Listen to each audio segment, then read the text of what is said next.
Welcome to the Rainy Night Storyteller, where the raindrops whisper secrets and the darkness hides untold tales. Tonight, as the rain serenades the earth, I invite you to journey into stories that will send shivers down your spine and linger in your thoughts long after the night fades. So, settle in, let the sound of the rain surround you, and prepare to lose yourself in the mysteries of the unknown. The house creaked. It always did. Old houses, especially those perched atop hills with wind whistling through the gaps in the window panes, had a way of announcing their age with groans and sighs. But tonight, the familiar sound seemed amplified, each creak a hammer blow against the silence that had settled over the house since my parents left for their dinner party. I was alone. Not entirely unusual, of course. My parents, social butterflies that they were, often fluttered off to events, leaving me, the introverted caterpillar, to cocoon myself in the comfort of my own company. Tonight, however, the solitude felt different, heavier. Maybe it was the storm brewing on the horizon, the sky bruised with angry purples and grays, or maybe it was the unsettling feeling that had been prickling my skin since sunset. I tried to shake off the feeling, focusing on the steaming plate of spaghetti in front of me. The aroma of garlic and basil usually had a calming effect, but tonight, even the comforting ritual of twirling pasta around my fork failed to dispel the unease. As I ate, my gaze drifted towards the window overlooking the front yard.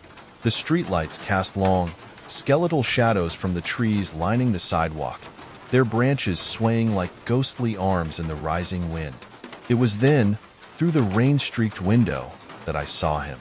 He was a tall man, silhouetted against the dim glow of the streetlight, his features obscured by the darkness. He stood on the porch, awkwardly clutching two plastic grocery bags, as if unsure what to do with them. A car idled by the curb, its headlights cutting through the gloom, the driver a shadowy figure behind the wheel. My heart hammered against my ribs. What was he doing?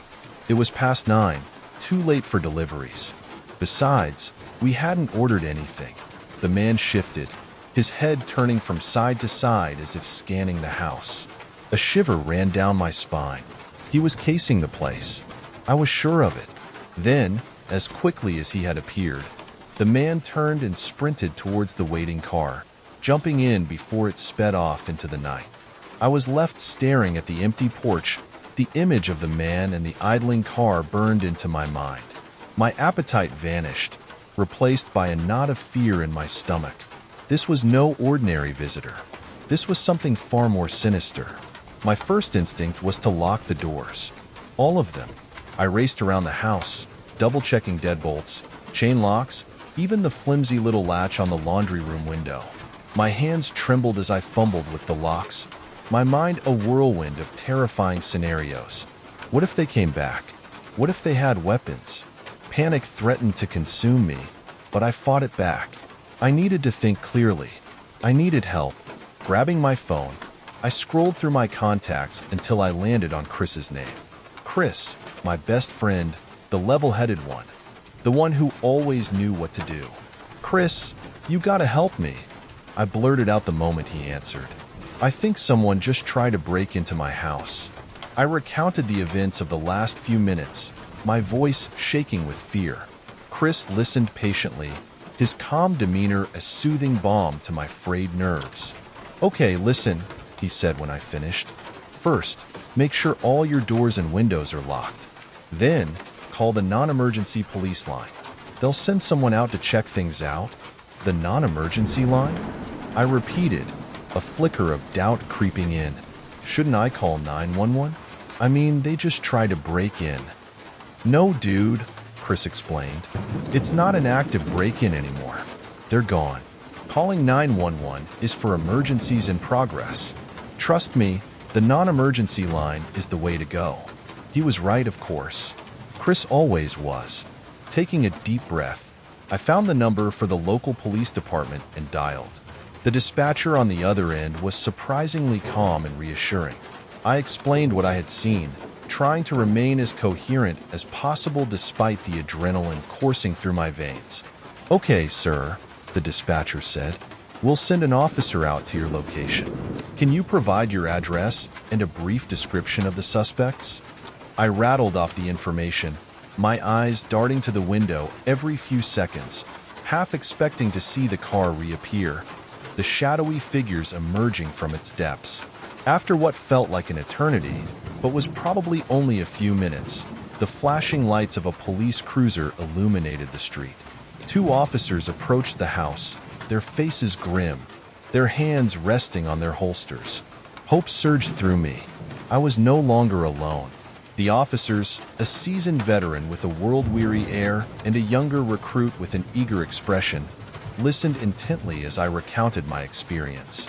They scanned the surroundings, their flashlights cutting through the darkness, illuminating the bushes and trees, searching for any sign of the suspects. "Did you get a good look at them?" the older officer asked, his voice gruff but not unkind. "Not really," I admitted. It was dark, and they were wearing hoodies. I couldn't make out their faces. "Can you describe the car?" the younger officer chimed in, his pen poised over his notepad. "It was a sedan," I said, racking my brain for any identifying details. "Dark-colored, maybe blue or black." I couldn't see the license plate. The officers exchanged glances. It wasn't much to go on. They dusted for fingerprints on the doorknob and window frames, but the rain had likely washed away any evidence. After a thorough search of the property, they concluded that the suspects hadn't managed to gain entry. "We'll keep an eye on the area," the older officer assured me. "But with the limited information we have, it's going to be tough to track them down." I thanked them for their time, feeling a wave of relief wash over me as they drove away. The flashing lights disappeared into the night, leaving me alone once more. But the fear remained. Even though the police had found no evidence of forced entry, the image of the man on the porch, the idling car, the sense of being watched, continued to haunt me. Every creak of the house, every rustle of leaves outside my window, sent a jolt of fear through me.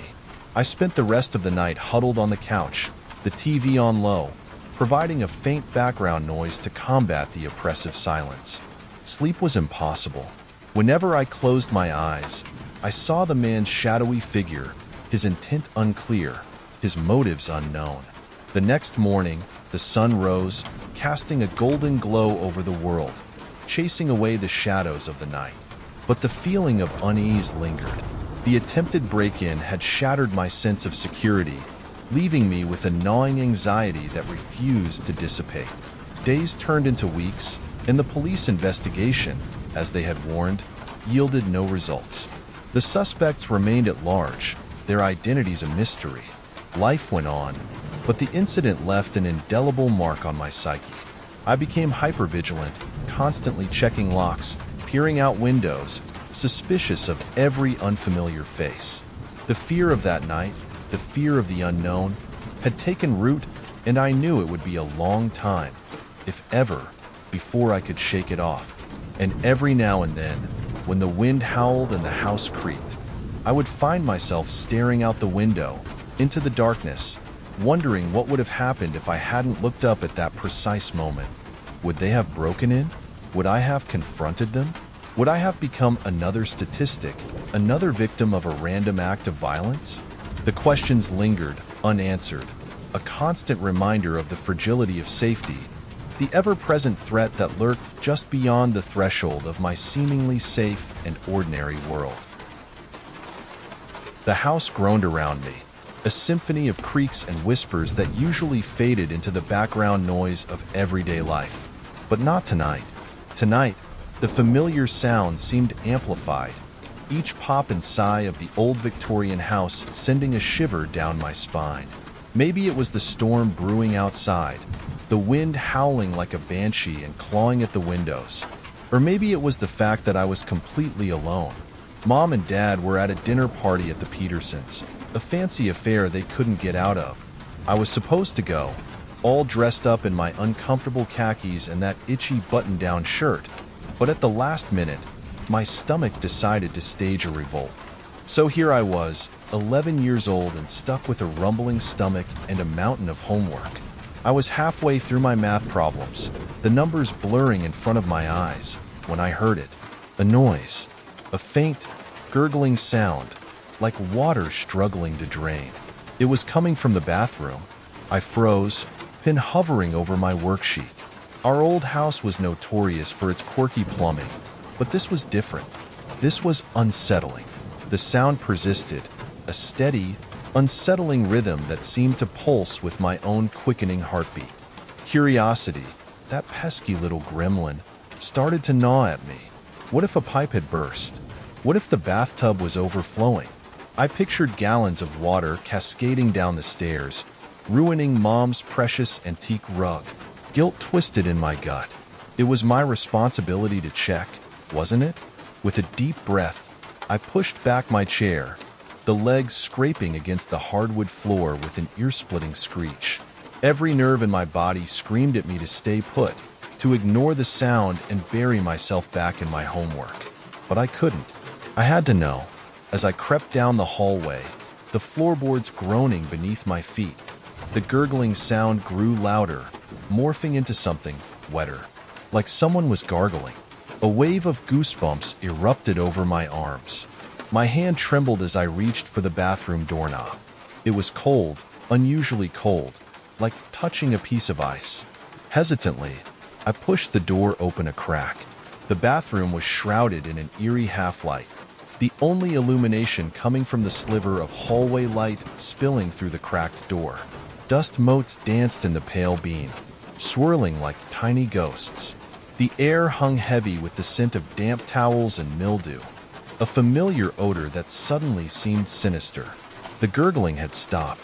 Now, the only sound was a soft dripping, like a leaky faucet, echoing in the unnerving silence. My heart hammered against my ribs, a frantic drumbeat urging me to turn back. But then I heard it, a voice, a low, raspy whisper that seemed to slither from the shadows. David! My breath hitched. It was my name, spoken in a voice that sent chills crawling down my spine. It wasn't a voice I recognized, not a human voice. It was something ancient, something malevolent. Fear, raw and icy, flooded through me. I wanted to scream, to run, but my legs felt rooted to the spot. The voice spoke again, closer now, right behind the shower curtain. I see you, David. Terror lent me a surge of adrenaline. I flung the door open, the hinges protesting with a loud creak. The bathroom was empty. The shower curtain hung limp and lifeless. There was no one there. But the voice was still there, swirling around me, whispering in my ear. Don't be afraid, David. I just want to play. I didn't wait to hear another word. I spun on my heel and bolted, the floorboards trembling beneath my frantic footsteps. I didn't stop running until I burst out the front door and onto the porch, slamming the heavy oak door behind me. Gasping for breath, I collapsed onto the porch swing, the cold metal biting into my skin. The storm raged around me, rain lashing down, but I barely noticed. All I could hear was that voice, echoing in my head. I just want to play. The rain was relentless, soaking through my clothes and plastering my hair to my forehead. But I didn't dare go back inside. Not yet. The fear still clung to me, a suffocating blanket of dread. I huddled on the swing, the chains squeaking rhythmically as I rocked back and forth. Each creak of the swing, each gust of wind that rattled the windows, sent a fresh wave of panic through me. I strained my ears, listening for any sound from inside the house, but all I could hear was the pounding of my own heart and the roar of the storm. Time stretched out, each minute an eternity. The streetlights flickered on, casting long, distorted shadows that danced across the lawn.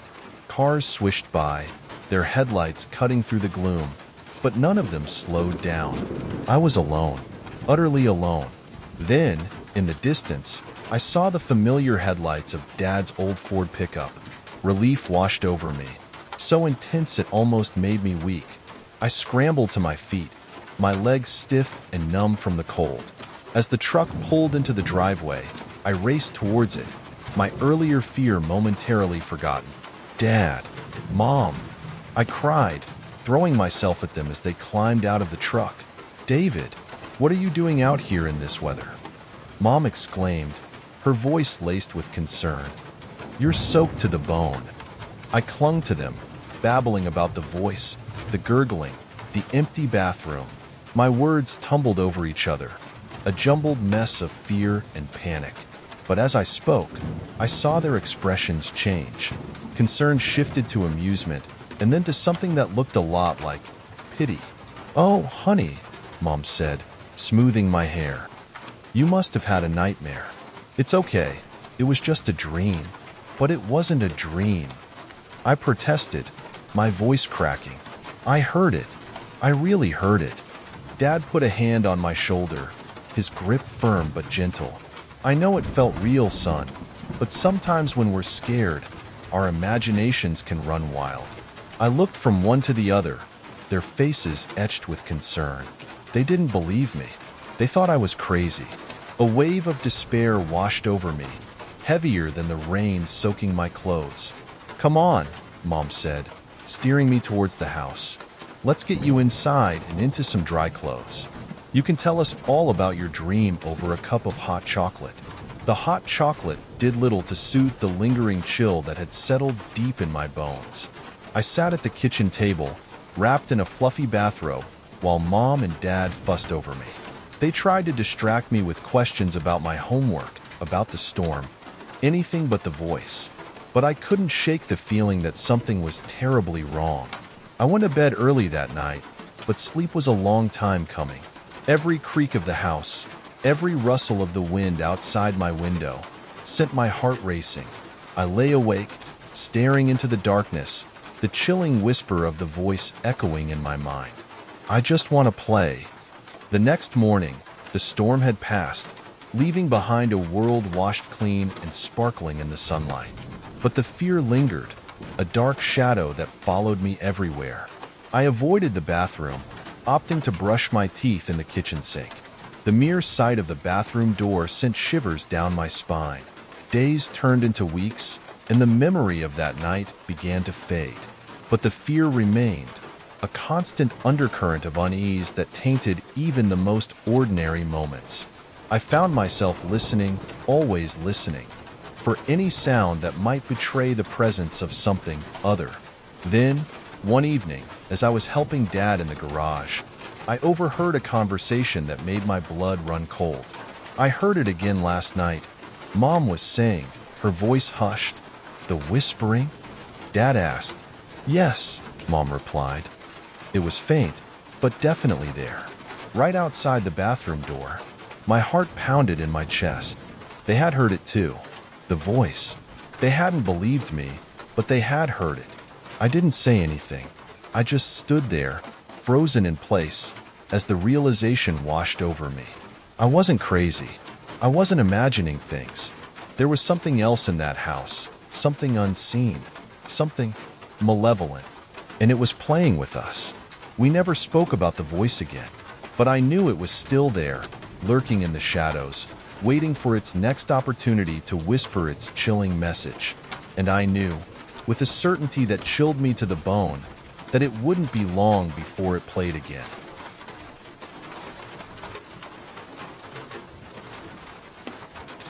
The humid July air hung thick as I pulled up the dirt driveway, the tires of my Jeep crunching on the loose gravel. Pine needles carpeted the ground, muffling the sounds of the forest that pressed in on all sides. The cabin, a hulking shadow against the fading light, seemed to exhale a breath of damp, stagnant air as I stepped onto the porch. This was it, Mark's cabin, nestled deep in the woods of the Adirondack Mountains.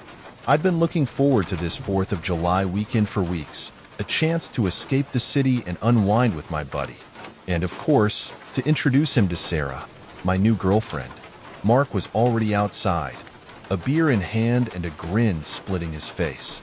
Jake, you made it. He clapped me on the shoulder, his grip firm and familiar. Man, it's good to see you. Sarah emerged from the Jeep, blinking in the dim light that filtered through the trees. Wow, it's isolated out here, she said. her voice a little hesitant. "That's the point, babe," I said, giving her hand a reassuring squeeze. "No distractions. Just us and the great outdoors." Mark threw his head back and laughed. "Don't worry, Sarah. It's not as creepy as it looks. Come on in. I'll show you around." The interior of the cabin was a dimly lit jumble of wood paneling, faded plaid furniture, and mounted animal heads that seemed to stare down at us with glassy eyes. Dust motes danced in the shafts of sunlight that slanted through the grimy windows. It smelled of damp wood and something faintly metallic, a scent that tickled the back of my throat and made me uneasy. "Cozy, right?" Mark said, oblivious to my apprehension. He led us through the cramped living room, past a kitchen with chipped enamel countertops and a den with a stone fireplace that looked like it hadn't been used in decades. 2 bedrooms downstairs, bathrooms just down the hall. As we followed him down a narrow staircase, a floorboard creaked ominously beneath my feet. The air grew noticeably cooler, heavy with a musty, almost subterranean smell. "So," Mark said, his voice echoing slightly in the confined space, "you guys can take this room." He gestured towards a room with a double bed and a faded floral wallpaper that was peeling at the corners. "I'll be in the one across the hall. Bathroom's right there." Sarah gave me a nervous glance. "It's quaint," she said, trying to sound positive. "It's perfect," I said, forcing a smile. I wasn't exactly thrilled with the accommodations, but I wasn't about to let a little thing like a creepy cabin ruin my weekend. We unpacked our bags, the silence punctuated by the distant chirping of crickets and the rustling of leaves outside the window. As darkness fell, the shadows in the room seemed to deepen, the animal heads on the walls taking on a more menacing aspect. I felt a prickle of unease, a sense of being watched. "Everything okay?" Sarah asked, her voice soft. "Yeah, fine," I said, trying to sound confident. "Just a little tired from the drive." But as I lay in bed, listening to the wind whistling through the trees and the strange creaks and groans of the old cabin, I couldn't shake the feeling that something was off. Something wasn't right in this place. The next morning, I woke to the smell of frying bacon and the sound of Mark's booming laughter. Sarah was still asleep, curled up beside me, her hair fanned out across the pillow. I carefully extracted myself from the bed, trying not to wake her, and headed upstairs. Mark was in the kitchen, flipping pancakes with practiced ease. "Morning, sleepyhead," he said, grinning. "Coffee's ready." I poured myself a mug, the strong, bitter liquid jolting me awake. "Where's Sarah?" Mark asked, glancing towards the stairs. "Still asleep," I said. "Long drive yesterday, right?" He nodded, his eyes twinkling. "So, what do you guys have planned for today?" "I don't know," I shrugged. "Maybe some hiking, fishing, whatever you're up for." "Sounds good." He paused, a sly grin spreading across his face. "Actually, I might have a surprise for you later." "Oh yeah?" I raised an eyebrow. "What's that?" He just winked. "You'll see." We spent the morning exploring the woods around the cabin, the fresh air and sunshine doing wonders to dispel the lingering unease from the night before. Sarah, once she finally emerged from her slumber, seemed to have shaken off her initial reservations about the place. She was laughing and joking with Mark, the two of them hitting it off like old friends. It was good to see her relax, to see the tension leave her shoulders. As the afternoon wore on, however, a new kind of tension began to build. Mark's surprise turned out to be a friend of his, a guy named Chris who showed up unannounced, his arrival heralded by the roar of his motorcycle shattering the afternoon quiet. Chris was everything I wasn't. Loud, brash, with a slicked-back ponytail and a collection of tattoos that snaked up his arms. He swaggered into the cabin like he owned the place, his eyes lingering a little too long on Sarah. I immediately felt my hackles rise. Mark, oblivious to the tension, was all smiles. "Jake, this is Chris." "Chris, Jake, and Sarah." "Pleasure," Chris said, his voice a gravelly drawl. He gave me a cursory nod and then turned his attention to Sarah, flashing her a smile that made my skin crawl. "So, you're the famous Sarah I've heard so much about." "That's me," Sarah said, politely but with a hint of reserve. The rest of the afternoon was an exercise in strained pleasantries. Chris dominated the conversation, his loud voice filling the small cabin with tales of his exploits, his every other word a curse. I tried to engage in conversation, but he would just talk over me, his eyes constantly flicking back to Sarah. As the sun began to set, Mark suggested we go for a swim in the nearby lake. "It's a beautiful spot," he said. "Perfect way to cool off." I was about to agree when Chris chimed in. "Yeah, let's do it. I could use a dip." He gave Sarah a suggestive wink. "Care to join me?" "Maybe later," Sarah said, her voice cool. I felt a surge of anger. This guy was way out of line. We headed down to the lake, the air thick with the smell of pine needles and damp earth. The water was dark and still, reflecting the darkening sky like a sheet of obsidian. Mark and Chris stripped down to their swim trunks and plunged in, their laughter echoing across the water. I hung back, watching them, my anger simmering. As the light faded, I decided to head back to the cabin. I needed a drink, and maybe a word with Mark about his obnoxious friend. When I got back to the cabin, I found Sarah sitting on the porch, a book in her lap. "Where are the others?" she asked, looking up. "Still at the lake," I said, grabbing a beer from the fridge. "Chris is really starting to get on my nerves." Sarah nodded. "He's a bit much." We sat in silence for a while, the only sound the chirping of crickets and the distant hooting of an owl. The tension from the afternoon hung heavy in the air. "You know," I said, finally breaking the silence, "I think I'm going to have a talk with Mark about Chris. He's being a real jerk." Sarah looked at me, her eyes wide. "Just be careful, okay? He seems kind of volatile." "Don't worry," I said, giving her a reassuring smile. "I can handle it." But as I headed down the stairs to the bedrooms, a knot of unease tightened in my stomach. Something told me this wasn't going to end well. The basement was even colder than I remembered, the air thick with the smell of mildew and damp earth. I found Mark and Chris in the bedroom they were sharing, sprawled out on the beds, beer bottles scattered across the floor. Mark was snoring softly, his face flushed, but Chris was awake, scrolling through his phone. "Hey," I said, keeping my voice low. "Can I talk to you for a minute?" Chris glanced up, his eyes narrowed. "What's up?" "Outside," I said, nodding towards the stairs. He shrugged and swung his legs off the bed, following me out into the hallway. We stood at the top of the stairs, the dim light casting long shadows across the walls. "Look," I said, trying to keep my voice calm. "I wanted to talk to you about your behavior earlier. You were being kind of disrespectful to Sarah." Chris let out a harsh laugh. "Disrespectful? I was just having some fun." "Well, she wasn't," I said, my voice rising. "And frankly, I don't appreciate it." "Oh, I see," he said, a smirk playing on his lips.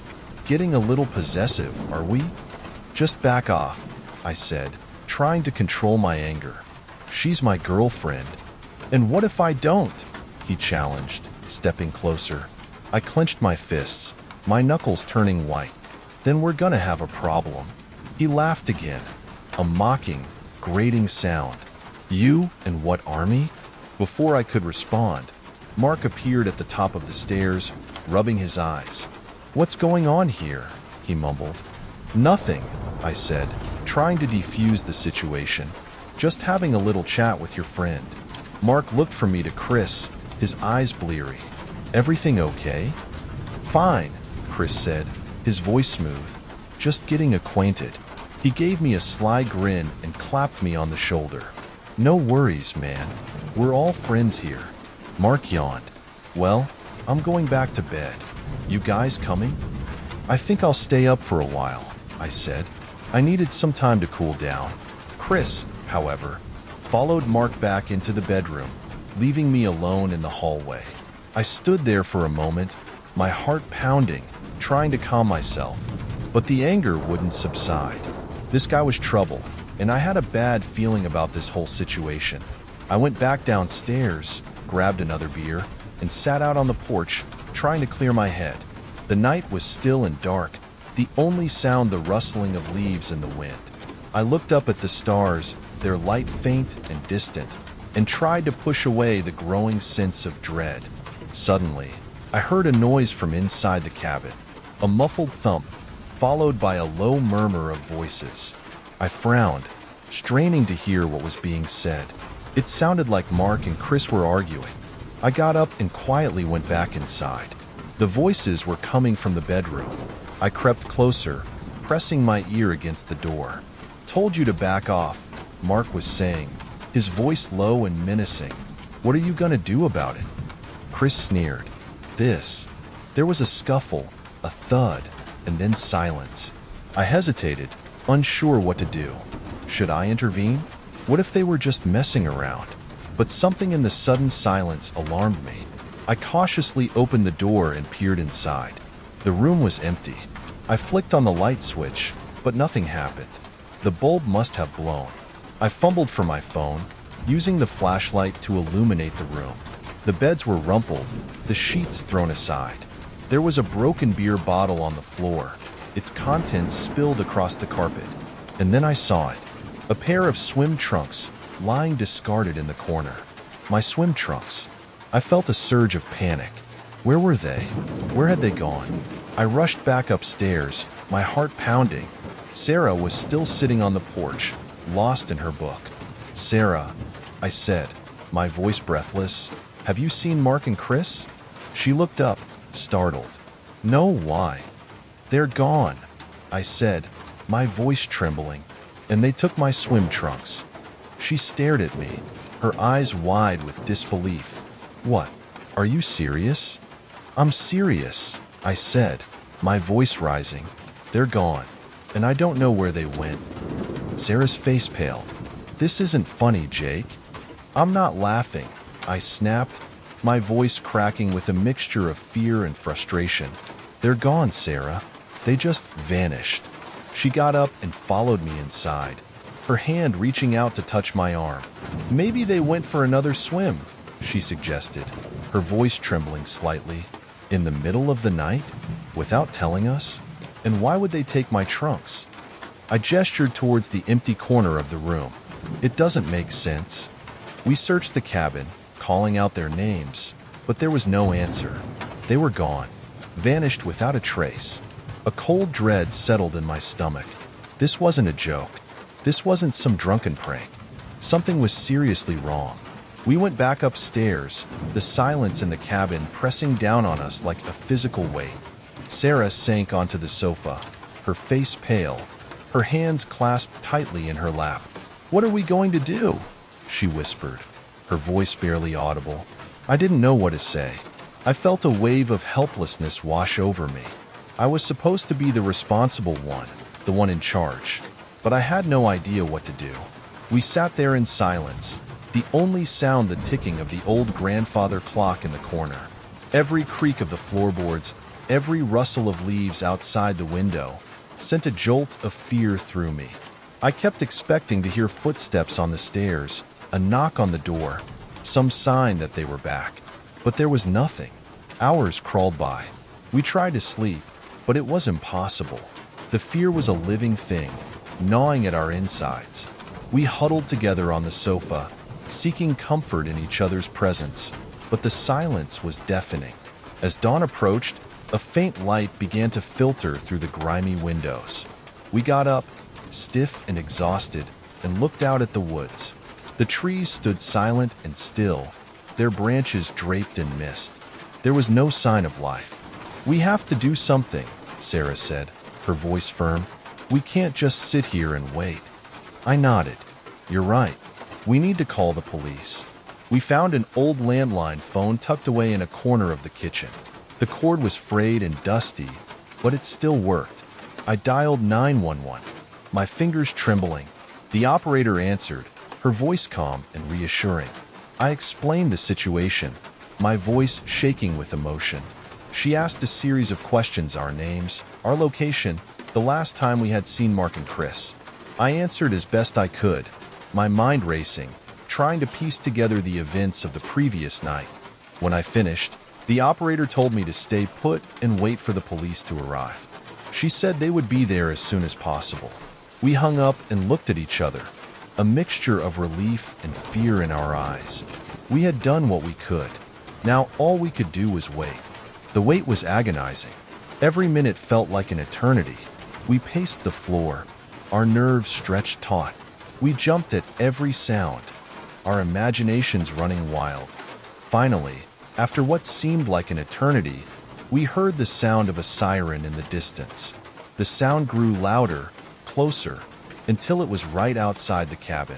We rushed to the door, throwing it open. 2 police officers stood on the porch, their faces grim. "You the ones who called about a missing person?" one of them asked.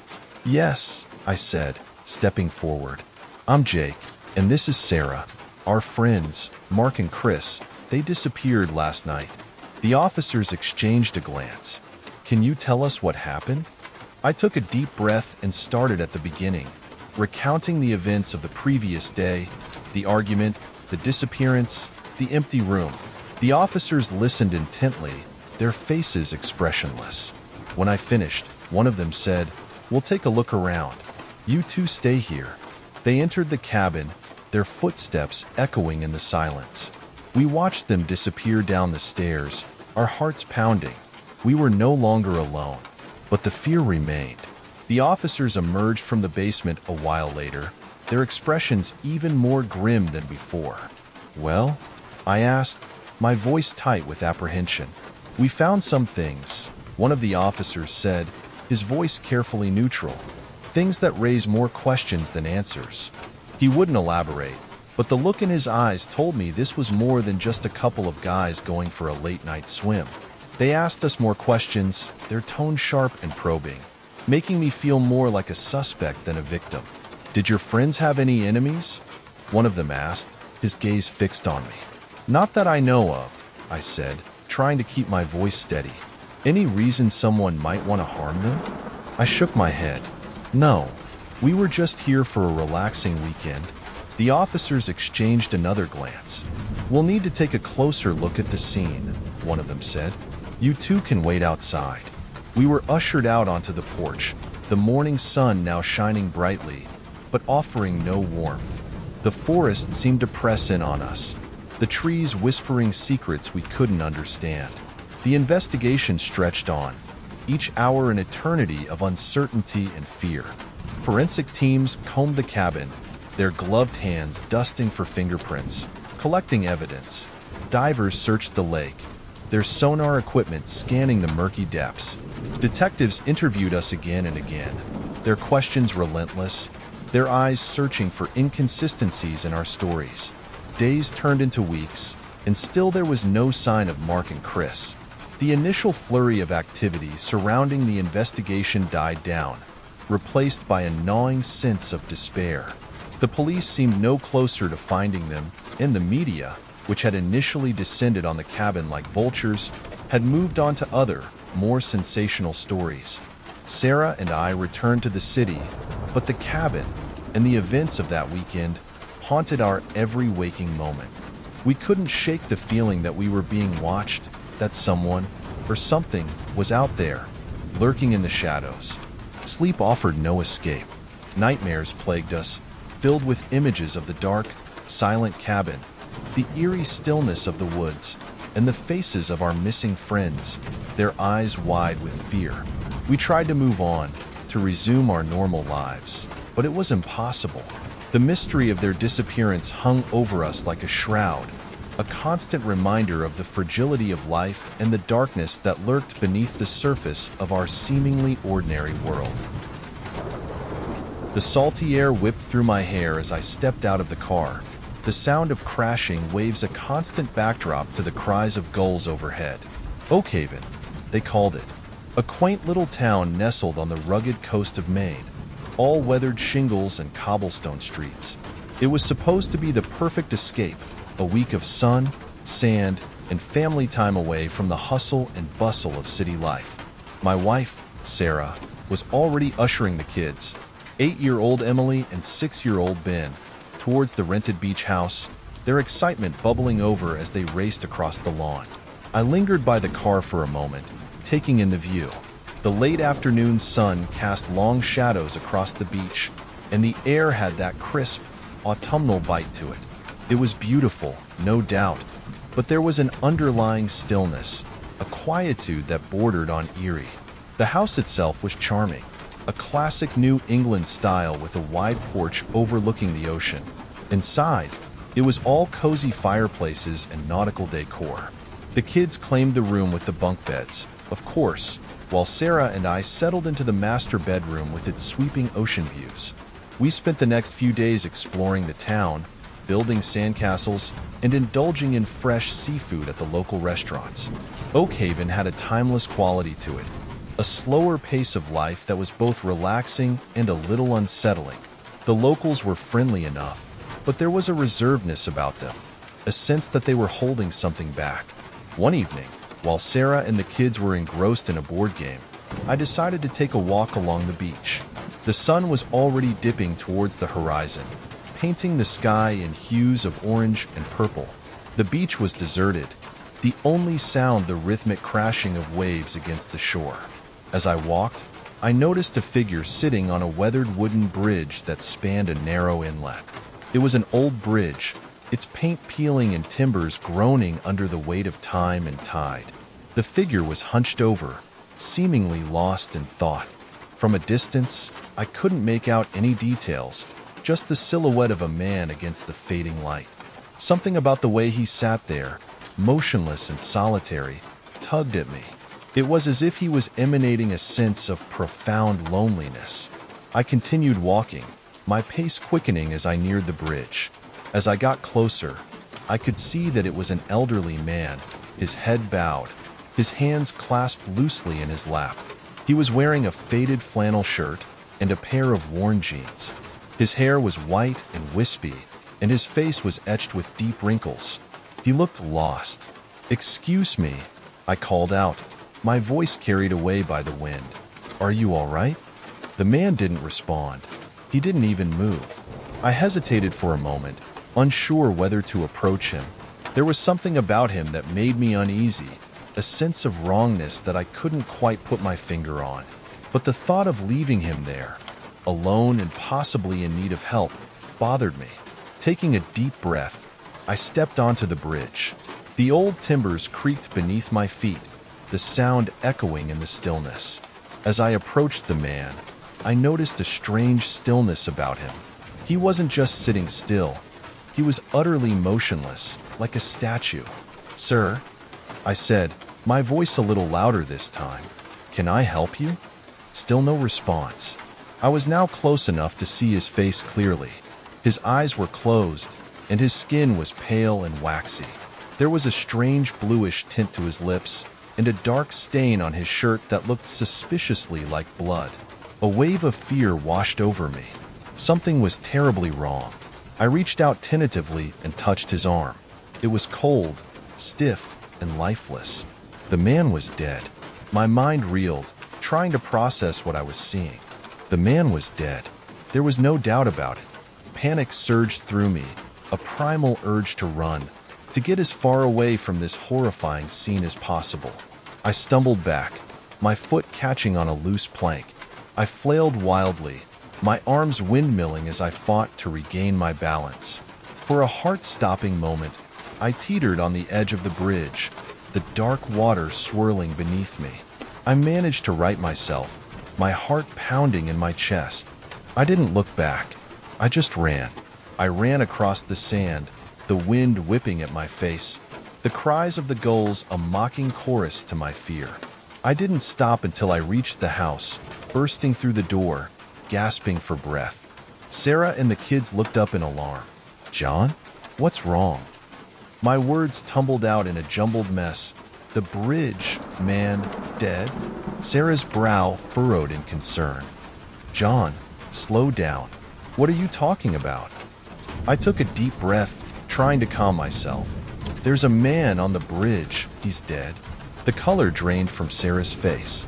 "Are you sure?" "Yes, I'm sure. I touched him. He was cold. Okay, okay, Sarah said, her voice surprisingly steady. You stay here with the kids. I'll call the police. She dialed 911, her voice firm and clear as she explained the situation. I sank into a chair, my body trembling, my mind replaying the image of the dead man on the bridge. The police arrived within minutes, 2 officers in a patrol car. They questioned me about what I had seen, their faces impassive as they took down my statement. We'll take a look, one of the officers said. You might want to stay here for now, sir. I nodded numbly, watching as they drove away. The kids, sensing the tension, were unusually quiet. Sarah sat beside me, her hand on my arm, a silent offering of comfort. We waited. Minutes stretched into an eternity. Finally, the police car returned. The officers stepped out, their expressions grim. We found the man, one of them said. He's deceased, as you said. Do you know what happened? Sarah asked. Looks like he had an accident, the officer replied. Probably a motorcycle. There's a damaged bike nearby. Seems he lost control and went over the side of the bridge. How long has he been there? I asked, my voice barely a whisper. The officer shrugged. Hard to say. Could have been a few hours. Maybe longer. A chill ran down my spine. I had been walking on that beach, enjoying the sunset, while that poor man lay dead on the bridge. The thought made me sick to my stomach.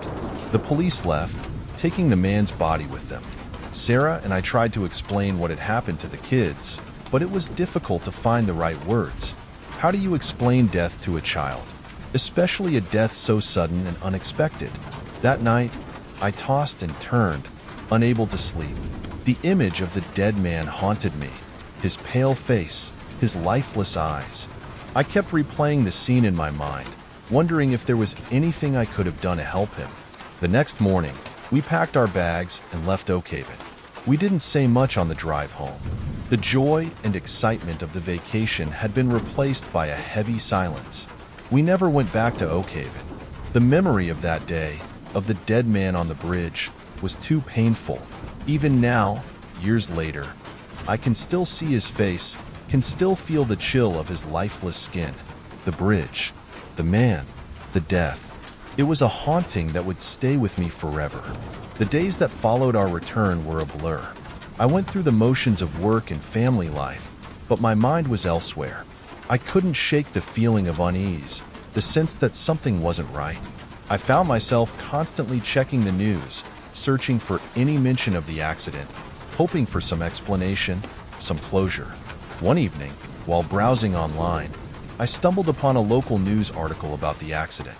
It was a brief report, just a few paragraphs outlining the basic details. But there was one detail that caught my eye, a detail that hadn't been mentioned by the police. The article stated that the deceased man had been reported missing several days before the accident.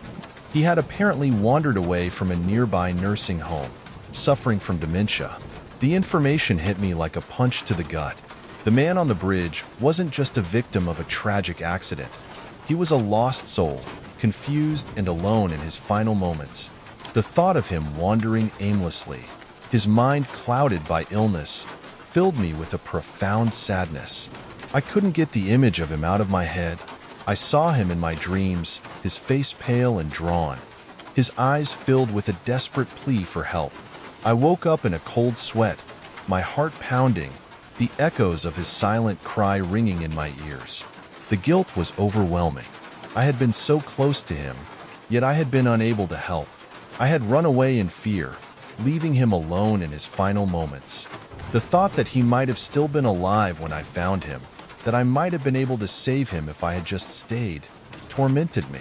I started to see him everywhere. I would catch glimpses of him in the faces of strangers, in the shadows of the street, in the rustling of leaves in the wind.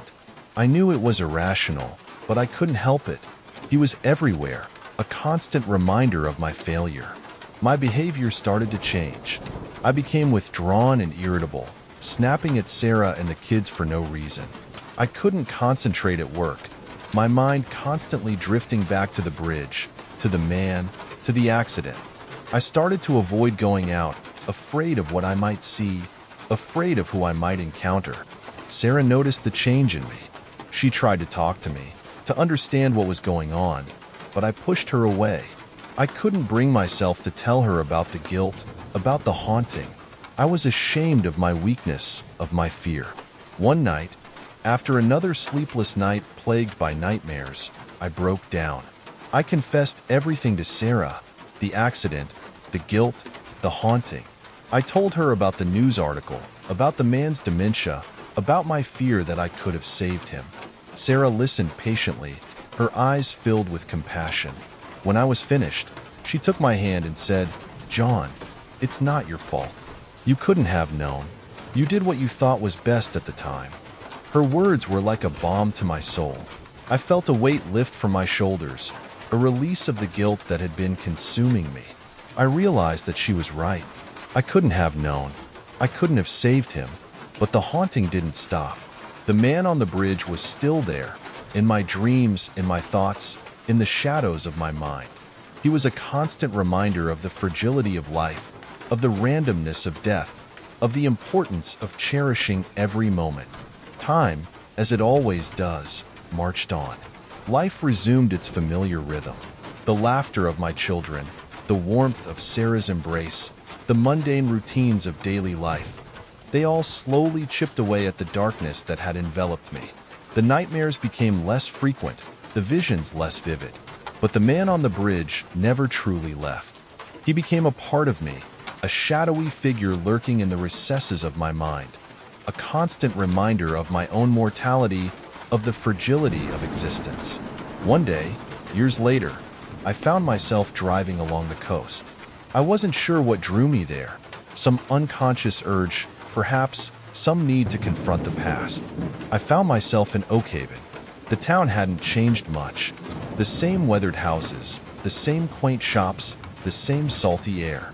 I drove towards the beach, my heart pounding in my chest. I parked the car and walked towards the bridge. It was still there, the old wooden timbers groaning under the weight of time and tide. I stepped onto the bridge, my footsteps echoing in the stillness. I looked out at the ocean, the waves crashing against the shore, the sun glinting off the water. It was a beautiful day, a day filled with life and energy. And yet, there he was, the man on the bridge. He was sitting in the same spot, his head bowed, his hands clasped in his lap. He looked exactly the same as he had all those years ago. I wasn't afraid this time. I felt a strange sense of peace, a sense of acceptance. I walked towards him, my footsteps slow and deliberate. "Hello," I said softly. He didn't respond. He didn't move. He was just there, a silent presence, a ghost from the past. I stood there for a long time, just looking at him. And then, I said something I hadn't been able to say before. "I'm sorry," I whispered. "I'm so sorry." I didn't expect a response. But then, something extraordinary happened. The man looked up. His eyes met mine. They were clear and bright, no longer clouded by dementia. He smiled, a gentle, sad smile, and then he was gone. I stood there for a moment, stunned. I wasn't sure what had just happened. Had I imagined it? Was it a hallucination? Or had I finally found some measure of peace, some resolution to the haunting that had plagued me for so long? I didn't know. But as I walked away from the bridge, I felt a sense of lightness, a sense of freedom. The man on the bridge was no longer a ghost from the past, a symbol of guilt and regret. He was a memory, a reminder of the fragility of life, of the importance of compassion and forgiveness. I never saw him again, but I never forgot him. And I never forgot the lessons he taught me. The bridge, the man, the death. It was a haunting that had changed me forever. But it was also a haunting that had led me to a deeper understanding of myself, of life, and of death. The fog hung thick in the air, clinging to everything like a damp shroud. It muted the colors of the quaint New England town of Bayside, turning the cheerful yellows and blues of the houses into somber gray shadows. The air, heavy with the smell of brine and seaweed, always felt oppressive in the early mornings, especially when the fog rolled in like this. I pulled my collar up against the chill as I walked towards the fire station. The rhythmic clang of the bell buoy out at sea echoed across the deserted streets, a lonely sound that somehow amplified the stillness of the dawn. It was my ritual, this morning walk to work, a solitary routine I'd followed for the past 5 years, ever since I moved to Bayside to escape the clamor and chaos of city life. The only other souls brave enough to be out at this hour were Old Man Hemmings, with his scruffy terrier Buster, and the young father with his little girl. I'd never learned their names, but they were as much a part of my morning landscape as the fog and the clang of the buoy. The man, tall and broad-shouldered, always wore the same faded blue jacket, and the little girl, no older than 7, skipped along beside him, her bright yellow raincoat a splash of color against the gray backdrop.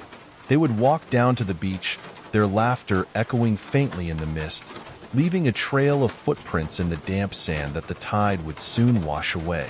It was a simple, innocent scene that always brought a flicker of warmth to my otherwise solitary existence. But this morning, something was different. The fog seemed denser, colder, and the clang of the buoy seemed to toll like a mournful bell. I saw the man walking back from the beach, his head bowed, his shoulders slumped. He was alone. A knot of unease tightened in my stomach. Where was the little girl? Had she stayed home today? Or was there something more sinister at play? The man's face, etched with a grief I could feel even from a distance, sent a shiver down my spine. Something wasn't right. The disquiet stayed with me through the day, a nagging whisper in the back of my mind. I couldn't shake off the image of the man walking alone, the absence of the little girl's cheerful yellow raincoat, a stark void against the grayness. That night, I dreamt of footprints in the sand, leading to the ocean's edge, and then nothing.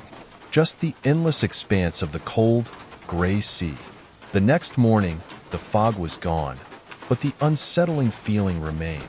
I scanned the beach, half expecting to see the familiar pair, but there was only a lone seagull scavenging for scraps. The sand was smooth, the tide having erased any trace of yesterday's footprints. It was as if they had never been there at all. The day at the fire station was slow. My colleagues, jovial men who usually filled the room with boisterous laughter, seemed subdued. Their eyes held a knowing glint when they looked at me, a silent acknowledgement of the unspoken question hanging in the air. During lunch break, I overheard snippets of hushed conversations, fragments of words like tragedy, drowning, and poor child. The local gossip mill, usually churning with mundane trivialities, had found a new, darker grist. My attempts to ignore the whispers proved futile. The curiosity gnawed at me, a persistent itch I couldn't scratch. Finally, I succumbed. I found myself drawn to the local diner, a hub of information disguised as a greasy spoon. "Morning, Tom." Maggie, the owner, greeted me, her voice uncharacteristically somber. "Coffee?" I nodded, taking a seat at the counter. "Maggie," I began hesitantly, "have you heard anything about an accident at the beach?" She pursed her lips, her eyes filled with a mixture of pity and something akin to fear. "Terrible business, that," she said, lowering her voice. "They say the little girl drowned. Poor John. He's devastated." John. So that was his name. The image of his grief-stricken face flashed before my eyes. Drowned? Was it an accident? Or something more sinister? Maggie continued, her voice a low murmur. "They say he took her out too far. The current was strong that day. Pulled her right out of his arms." She shook her head. A terrible tragedy. But her words didn't ring true. There was a hesitancy in her voice, an evasiveness in her eyes. The local rumor mill, fueled by speculation and fear, had already begun to spin a darker tale. Whispers of foul play, of a father driven to desperation, of a dark secret hidden beneath the waves. I left the diner, the weight of the unspoken questions pressing down on me. The cheerful facade of Bayside seemed to crumble, revealing the undercurrent of fear and suspicion that lurked beneath. The fog might have lifted, but a different kind of darkness had settled over the town. A darkness that seeped into my soul, chilling me to the bone. The days that followed were a blur of unease and morbid fascination. The official story was that the little girl, Lily, had been swept away by a rogue wave. A tragic accident, but the whispers persisted, weaving a tapestry of doubt and suspicion. John, the father, became a recluse, shunning the pitying glances and veiled accusations of the townsfolk. I saw him once, hunched over in the corner booth of the diner, his eyes hollow, his face etched with a grief so profound it seemed to emanate from him like a physical presence. I found myself drawn to the beach, the scene of the tragedy. The waves lapped gently against the shore, their rhythmic murmur a stark contrast to the turmoil in my mind. I imagined Lily, her bright yellow raincoat a beacon against the gray, her laughter echoing in the mist. Now, there was only silence, a silence that seemed to amplify the whispers of doubt and suspicion. One evening, I found myself at the local bar, the Salty Dog, seeking solace in the familiar warmth of whiskey and the company of fellow souls seeking to drown their sorrows, or at least numb them temporarily. Old man Hemmings, his face flushed with drink, sat slumped on a bar stool, muttering to himself. "Terrible thing," he slurred, his words thick and indistinct. "Poor John. Lost his wife a few years back. Now this." "He was a good father," I offered, more to myself than to Hemmings. He snorted, a sound filled with bitterness. "Good father? Huh. He was too obsessed with her. After his wife died, it was like he wanted to keep her all to himself. Wouldn't let her play with the other children. Always hovering, watching." His words, fueled by alcohol and grief, painted a disturbing picture. A picture of a man consumed by loss. A man whose love had morphed into something possessive, something unhealthy. A new wave of unease washed over me. The whispers, the rumors, the doubts. They all coalesced into a horrifying suspicion.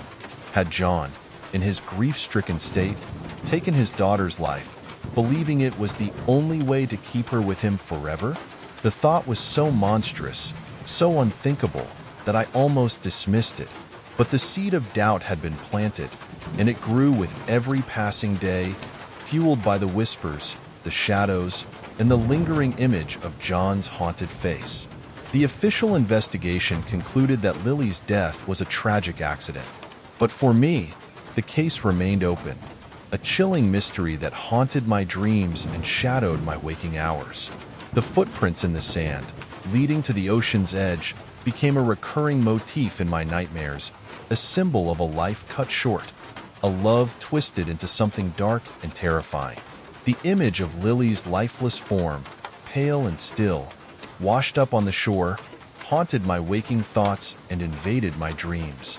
The cheerful innocence of her yellow raincoat, now a sodden, lifeless garment, became a symbol of a life brutally extinguished.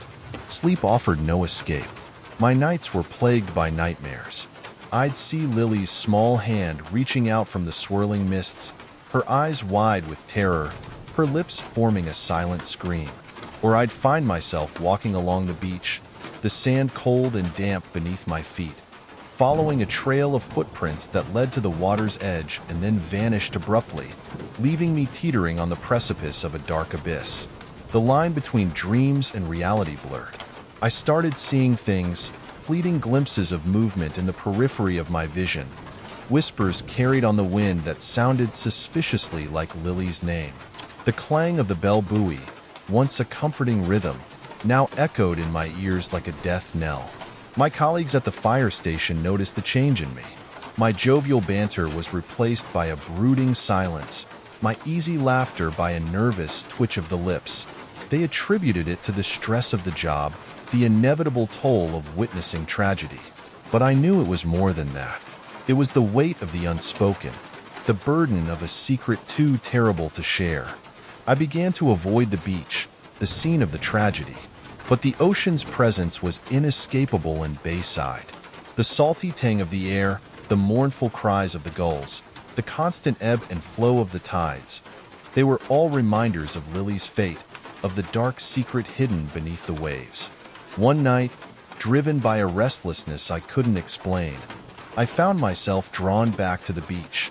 The moon hung low in the sky, casting long, eerie shadows across the sand. The only sound was the gentle lapping of the waves against the shore. As I walked along the water's edge, I noticed something in the distance. A small figure, huddled beneath a weathered oak tree. It was John. He was sitting with his head in his hands, his body racked with sobs. I hesitated, unsure whether to approach him, but something compelled me forward. "John," I said softly. He looked up, his eyes red-rimmed, his face a mask of despair. "It's my fault," he whispered, his voice hoarse with grief. "I should have protected her. I should have." He trailed off, unable to finish the sentence. I sat beside him, offering a silent presence, a shoulder to lean on. He wept for a long time, his tears mingling with the sand. Finally, he spoke again, his voice barely above a whisper. "She was all I had left," he said. "My wife, she died a few years ago. Lily was all I had." He looked at me, his eyes filled with a desperate plea. You don't believe I hurt her, do you?" I met his gaze, unsure what to say. The doubt lingered, a persistent shadow in my mind. But in that moment, looking into his eyes, seeing the raw pain and despair, I knew I couldn't condemn him. "No, John," I said, my voice firm. "I don't believe that." He closed his eyes, a single tear tracing a path down his weathered cheek. We sat in silence for a long time, the only sound the gentle murmur of the waves. As the first rays of dawn painted the sky with streaks of pink and orange, John stood up. "Thank you," he said, his voice thick with emotion. "Thank you for believing in me." He turned and walked away, his figure silhouetted against the rising sun. I watched him go, a sense of relief washing over me. The doubt hadn't completely vanished, but it had receded, replaced by a glimmer of hope. Perhaps, in time, John would find a way to heal, to forgive himself, to find peace. But as I turned to leave, I noticed something in the sand. A single set of footprints, small and delicate, leading to the water's edge, and then nothing. Just the endless expanse of the cold, gray sea. The haunting wasn't over. The weeks that followed were a strange mix of tranquility and unease. John and I developed an unspoken bond, a shared grief that transcended words. We would meet at the beach in the early mornings, watching the sunrise paint the sky with hues of hope and despair. He seemed to find some solace in these shared moments of silence, a respite from the whispers and shadows that haunted his waking hours. But the haunting wasn't over, not for me. The footprints in the sand continued to appear, a recurring reminder of Lily's absence, of the mystery that remained unsolved. I found myself researching local folklore, delving into old tales of sea spirits and restless souls. One story, in particular, caught my attention. It spoke of a water spirit, a malevolent entity that lured children to their deaths in the depths of the ocean. The spirit, it was said, was bound to the place where a great tragedy had occurred, forever seeking to claim new victims. The story, dismissed by most as an old wives' tale, resonated with me. Could there be some truth to it? Was Lily's death not an accident, nor a result of John's grief-stricken actions, but the work of something more sinister, something supernatural? Driven by this new theory, I returned to the beach late one night, armed with an old book of local legends and a growing sense of dread. The wind howled, whipping the waves into a frenzy. The moon was hidden behind a veil of storm clouds, plunging the beach into darkness. As I stood at the water's edge, I felt a presence, a cold, unseen force that seemed to emanate from the depths of the ocean. The hair on the back of my neck prickled, and a shiver ran down my spine. Then, I saw them. Footprints in the sand, small and delicate, leading towards the churning waves. But this time, there was something different. The footprints weren't leading away from the shore. They were coming from the sea. A wave crashed against the shore, and as the water receded, I saw her. Lily. She stood at the water's edge, her yellow raincoat dripping with seawater, her face pale and expressionless. Her eyes, once filled with life and laughter, were now vacant, hollow. Terror gripped me, paralyzing me in place. I wanted to scream, to run, but I couldn't. I was rooted to the spot, mesmerized by the apparition before me. Lily raised her hand, beckoning me towards the water. Her lips moved, but no sound emerged. It was as if she were trying to speak, but her voice was lost to the roar of the waves. Then, I understood. She wasn't beckoning me to join her in death. She was trying to warn me. The water spirit. It was real, and it was still out there, lurking in the depths, waiting to claim another victim. I turned and ran, the image of Lily's haunting face seared into my memory. I ran until my lungs burned and my legs ached, until the fear subsided and was replaced by a grim determination. I wouldn't let Lily's death be in vain. I would find a way to stop the water spirit, to break its hold on Bayside and protect the town from further tragedy. The next morning, I went to the library and researched everything I could find on the water spirit. I learned that it could be vanquished by destroying its anchor to the physical world, a relic that held its essence. The relic, according to legend, was hidden somewhere near the place where it had claimed its first victim. Armed with this knowledge, I returned to the beach, this time with a shovel and a newfound sense of purpose. I searched the area where Lily's body had been found, digging in the sand, sifting through the seaweed and debris. After hours of searching, I found it. A small, wooden doll, its paint faded and chipped, its eyes vacant and staring. The doll was cold to the touch, radiating an aura of malevolence. I knew what I had to do. I took the doll to the fire station, where I built a small pyre in the backyard. As the flames engulfed the doll, I felt a sense of release, a lifting of the burden that had weighed me down for so long. The haunting was finally over. The footprints in the sand stopped appearing. The nightmares ceased, and the whispers of the water spirit faded into the realm of myth and legend. Bayside returned to its peaceful rhythm. The tragedy of Lily's death, a scar that would never fully heal, but a scar that would serve as a reminder of the darkness that lurked beneath the surface of even the most idyllic places. The whirring of the roller coaster in the distance was a constant hum, even at this hour. It was a strange kind of soundtrack to the silence that blanketed dreamland after closing.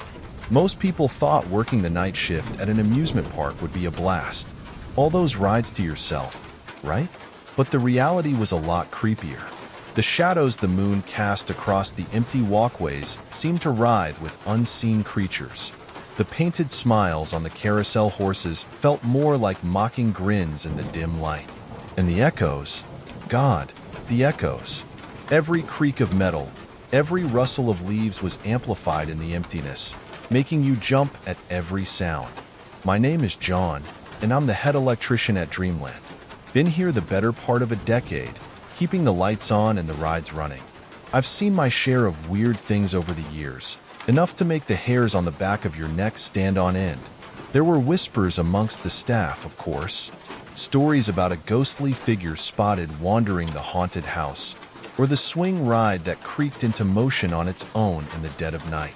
I always brushed it off as overactive imaginations fueled by late nights and too much coffee. But tonight felt different. It was a Tuesday, if I recall correctly. The park was dead as a doornail. I was up on a ladder, fiddling with the wiring for the Ferris wheel, when I heard the voices. Two kids, couldn't have been older than 16, stumbling along the path, slurring their words and giggling like hyenas. I caught snippets of their conversation. Something about sneaking into the park, bragging about how much they'd had to drink. "Hey, mister!" One of them yelled up at me. He was a lanky kid with a mop of greasy hair, reeking of cheap beer. "You gonna let us on that thing?" I sighed. "Park's closed, fellas. You need to head on out." They staggered closer, their shadows stretching long and distorted under the flickering lights. "Ah, come on, man. Just one ride? We won't tell anyone." "Seriously, guys, it's not safe. And I could lose my job." That's when the other kid, a stocky brute with a shaved head and a sneer plastered across his face, stepped forward. He pulled out a switchblade, the moonlight glinting off its polished surface. "You gonna be a dick about it, old man?" he snarled. My stomach lurched. I wasn't exactly a small guy, but these kids were clearly drunk and unpredictable. "Look, nobody needs to get hurt," I said, trying to keep my voice steady. "Just put the knife away, and we can all forget this happened." But the lanky kid just laughed. "He ain't gonna do nothin'," he slurred, shoving his friend. "He's just a scared little." The brute lunged at me.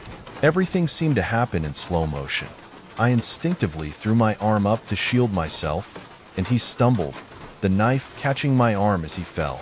He cried out in pain, clutching his side. It all happened so fast. They both scrambled back, fear replacing the drunken bravado in their eyes. They disappeared into the darkness, leaving me standing there, heart pounding, blood trickling down my arm. I should have called the cops. I know I should have, but something held me back. Fear, maybe. Fear of losing my job, fear of what those kids might say, fear of what might happen if they came back. I patched myself up as best I could and tried to forget about it, but I couldn't shake the feeling that something was terribly wrong. The echoes of their laughter seemed to linger in the air, a haunting reminder of the night's events. And as I continued my rounds, I couldn't escape the feeling that I was being watched, that those eyes were still on me, lurking somewhere in the shadows. The next few days were torture. Every time I climbed a ladder or walked the deserted pathways, I couldn't shake the feeling of eyes boring into me. The wind seemed to whisper my name, and every shadow seemed to hold a hidden threat. The incident with the teenagers had left me rattled, but it was more than that. It was like a switch had been flipped, and the park itself had turned malevolent. The whispers among the staff grew louder. Strange occurrences were reported all over the park. A security guard swore he saw a spectral figure glide through the hall of mirrors. A cleaning lady found a child's doll, its porcelain face cracked and stained, sitting upright on a bench in the picnic area. The doll had vanished by morning. And then there were the lights. They flickered constantly, plunging sections of the park into darkness without warning. I checked the wiring, replaced bulbs, even brought in an outside contractor to inspect the entire electrical system. Nothing. One night, I was working late in the maintenance shed, trying to track down a short circuit that was plaguing the carousel. The air was thick with the smell of grease and sawdust, and the only sound was the rhythmic tick-tock of the old clock on the wall. Suddenly, the lights went out, plunging me into absolute darkness. I fumbled for my flashlight, my heart hammering in my chest. As the beam flickered to life, I saw it. Standing in the doorway was a figure shrouded in shadow. I couldn't make out any features, but I could feel its eyes fixed on me, cold and intense. I froze, fear gripping me like a vice. Then, just as quickly as it appeared, it was gone. I stumbled out of the shed, my breath coming in ragged gasps. I searched the area, but there was no sign of anyone. Was I going crazy? Was the stress of the job finally getting to me?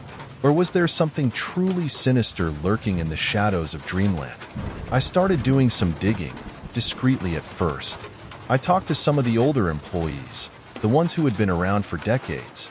They told me stories I'd never heard before, stories about the park's dark past.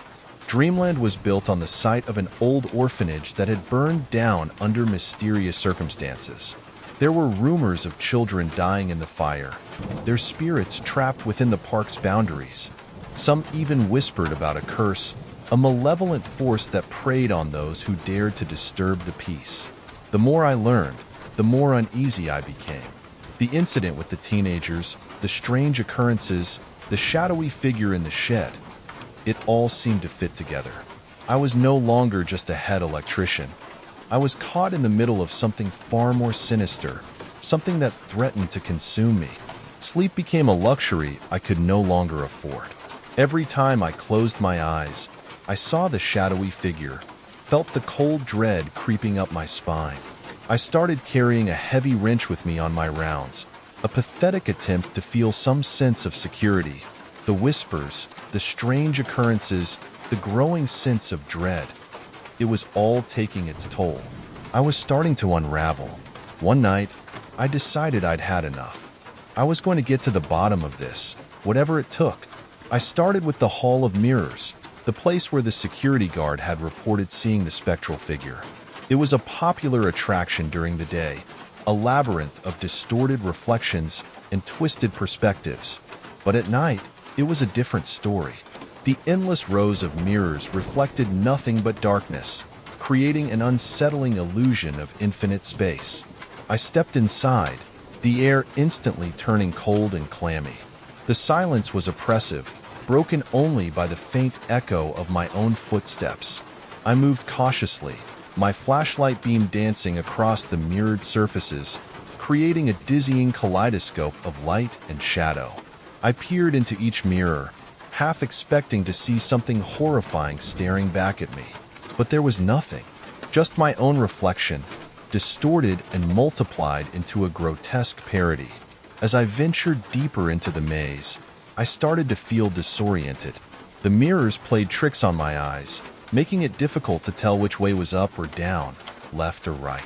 I felt a growing sense of panic, a claustrophobic feeling that the walls were closing in on me. And then I heard it, a faint sound, like a child's whimper, coming from somewhere in the darkness. I froze, my heart pounding in my chest. I strained to listen, but the sound was gone. I took a tentative step forward, and the whimper returned, louder this time, closer.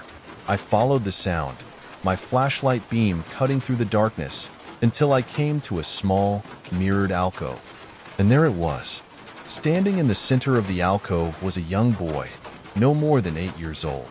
He was dressed in ragged clothes, his face pale and gaunt, his eyes wide with fear.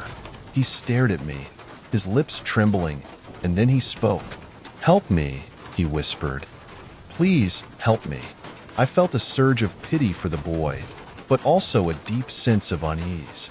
He looked so real, so tangible, but how could he be here? The park was closed, and there was no way a child could have gotten in. "Who are you?" I asked, my voice trembling. The boy didn't answer. He just kept staring at me, his eyes pleading. "How did you get in here?" Again, no answer. I took a step closer, and the boy flinched, as if I were about to strike him. I held out my hand, trying to reassure him. "It's okay," I said. "I'm not going to hurt you." But as I reached out, the boy suddenly vanished. One minute he was there, the next he was gone, leaving me alone in the mirrored alcove, my hand outstretched in the empty air. I stumbled back, my mind reeling. What had I just seen? Was it a hallucination, a figment of my overwrought imagination? Or was it something more, something real, something terrifying? I fled the Hall of Mirrors, my heart pounding in my chest. I had to get out of there, away from the whispers, the shadows, the ghosts of the past. But as I ran, I knew that I couldn't escape. Dreamland had me in its grip, and it wasn't going to let go. The encounter in the Hall of Mirrors shook me to my core. I couldn't deny it anymore. Dreamland was haunted, and I was caught in the crossfire. But I couldn't just quit. I had to understand what was happening, to find a way to end this nightmare. I started researching the history of the park, poring over old newspaper articles and local archives. I learned about the orphanage fire, the tragic deaths of the children, the rumors of a curse. And then I stumbled upon something truly disturbing. The original owner of Dreamland, a man named Elias Thorne, was a notorious occultist. He was rumored to have dabbled in dark magic, to have performed rituals within the park's grounds. Some even claimed that he had sacrificed children to appease some malevolent entity. The stories were chilling, the stuff of nightmares. But they also provided a possible explanation for the haunting. Thorne had built the carousel himself, the centerpiece of his twisted vision. It was said to be infused with dark energy, a conduit for the spirits he had summoned. And it was the carousel that seemed to be at the heart of the recent disturbances. The lights flickered most frequently around it. The strange occurrences seemed to cluster there, and the security guard had reported seeing the spectral figure near the carousel just before it mysteriously sprang to life in the dead of night. I knew what I had to do. I had to confront the darkness at its source, to face the evil that lurked within the carousel. Armed with my wrench and a flashlight, I headed towards the carousel, my heart pounding with a mixture of fear and determination. The carousel was eerily silent, its painted horses frozen in mid-gallop. The air was thick with an oppressive stillness, and the only sound was the faint creaking of the platform as it slowly rotated. I stepped onto the platform, my flashlight beam cutting through the darkness, illuminating the grotesque faces of the carousel animals. As I approached the center of the carousel, I noticed something strange. There was a small, hidden compartment in the base of the central pole. I knelt down and examined it, my fingers tracing the outline of a hidden latch. With a gentle push, the compartment swung open, revealing a small, leather-bound book. I reached in and pulled out the book, my hands trembling. The cover was cold to the touch, and the leather felt strangely dry and brittle. I opened the book, and my blood ran cold. The pages were filled with strange symbols and incantations, written in a language I didn't recognize. But even without understanding the words, I could feel the power emanating from them, a dark, malevolent energy that seemed to seep into my very soul. This was Thorn's grimoire, his book of spells. This was the key to the haunting, the source of the evil that plagued Dreamland. As I stared at the book, I heard a voice behind me. "Put it back," the voice whispered. I whirled around, my heart leaping into my throat. Standing behind me was the young boy from the Hall of Mirrors. But this time, he looked different. His eyes were hollow, his skin pale and translucent, and a malevolent grin twisted his lips. "This doesn't belong to you," the boy said, his voice raspy and unnatural. I stumbled back, my eyes fixed on the boy. "Who are you?" I stammered. "We are the ones who were taken," the boy said. "The ones who were sacrificed." He gestured towards the carousel horses, their painted eyes gleaming in the darkness. "We are trapped here, bound to this place by Thorn's magic." "But why?" I asked. "Why is this happening?" The boy's grin widened. Thorn wanted to create a place where the veil between worlds was thin, where the spirits could cross over. He wanted to build an amusement park of horrors. "And you?" I asked. "What do you want?" "We want to be free," the boy said, "but we can't do it without your help." He stepped closer, his eyes burning into mine. "You have the power to break the curse," he said. "You can release us from this prison." "How?" I asked. The boy pointed to the book in my hands. "Destroy it," he said. "Destroy the book, and you destroy Thorn's magic." I stared at the book in my hands, my mind racing. Could this be true? Could I really break the curse? Release the spirits of these poor children? But what if the boy was lying? What if destroying the book only unleashed something even more terrifying? I looked up at the boy, his eyes filled with a mixture of hope and desperation. I had to make a choice. Trust my instincts or succumb to fear. "All right," I said, my voice trembling. "I'll do it." The boy's face broke into a genuine smile, the first I had seen since encountering him. "Thank you," he whispered. I hesitated for a moment, then opened the book again. The strange symbols seemed to writhe on the page, as if trying to resist my gaze. I took a deep breath and ripped out the first page, tearing it into shreds. As the page disintegrated, a cold wind swept through the carousel, and the lights flickered violently. The carousel horses seemed to come alive, their eyes glowing with an eerie light, their mouths opening in silent screams. I could feel the ground shaking beneath my feet, and the air crackled with energy. I tore out another page, and the wind intensified, howling like a banshee. The carousel spun faster and faster, its painted figures blurring into a grotesque kaleidoscope. I could hear the screams of the children now, echoing through the park, their voices filled with pain and rage. I ripped out page after page, the book growing thinner and thinner in my hands. The carousel was a whirlwind of motion now, its horses rearing and plunging, their manes flying in the wind. The screams of the children reached a fever pitch, and I felt a crushing weight pressing down on me, as if the entire park was trying to crush me beneath its weight. But I didn't stop. I tore out the last page, and the book crumbled into dust in my hands. The carousel screeched to a halt, its horses frozen in place, their eyes staring blankly ahead. The wind died down, the lights steadied, and the screams of the children faded into silence.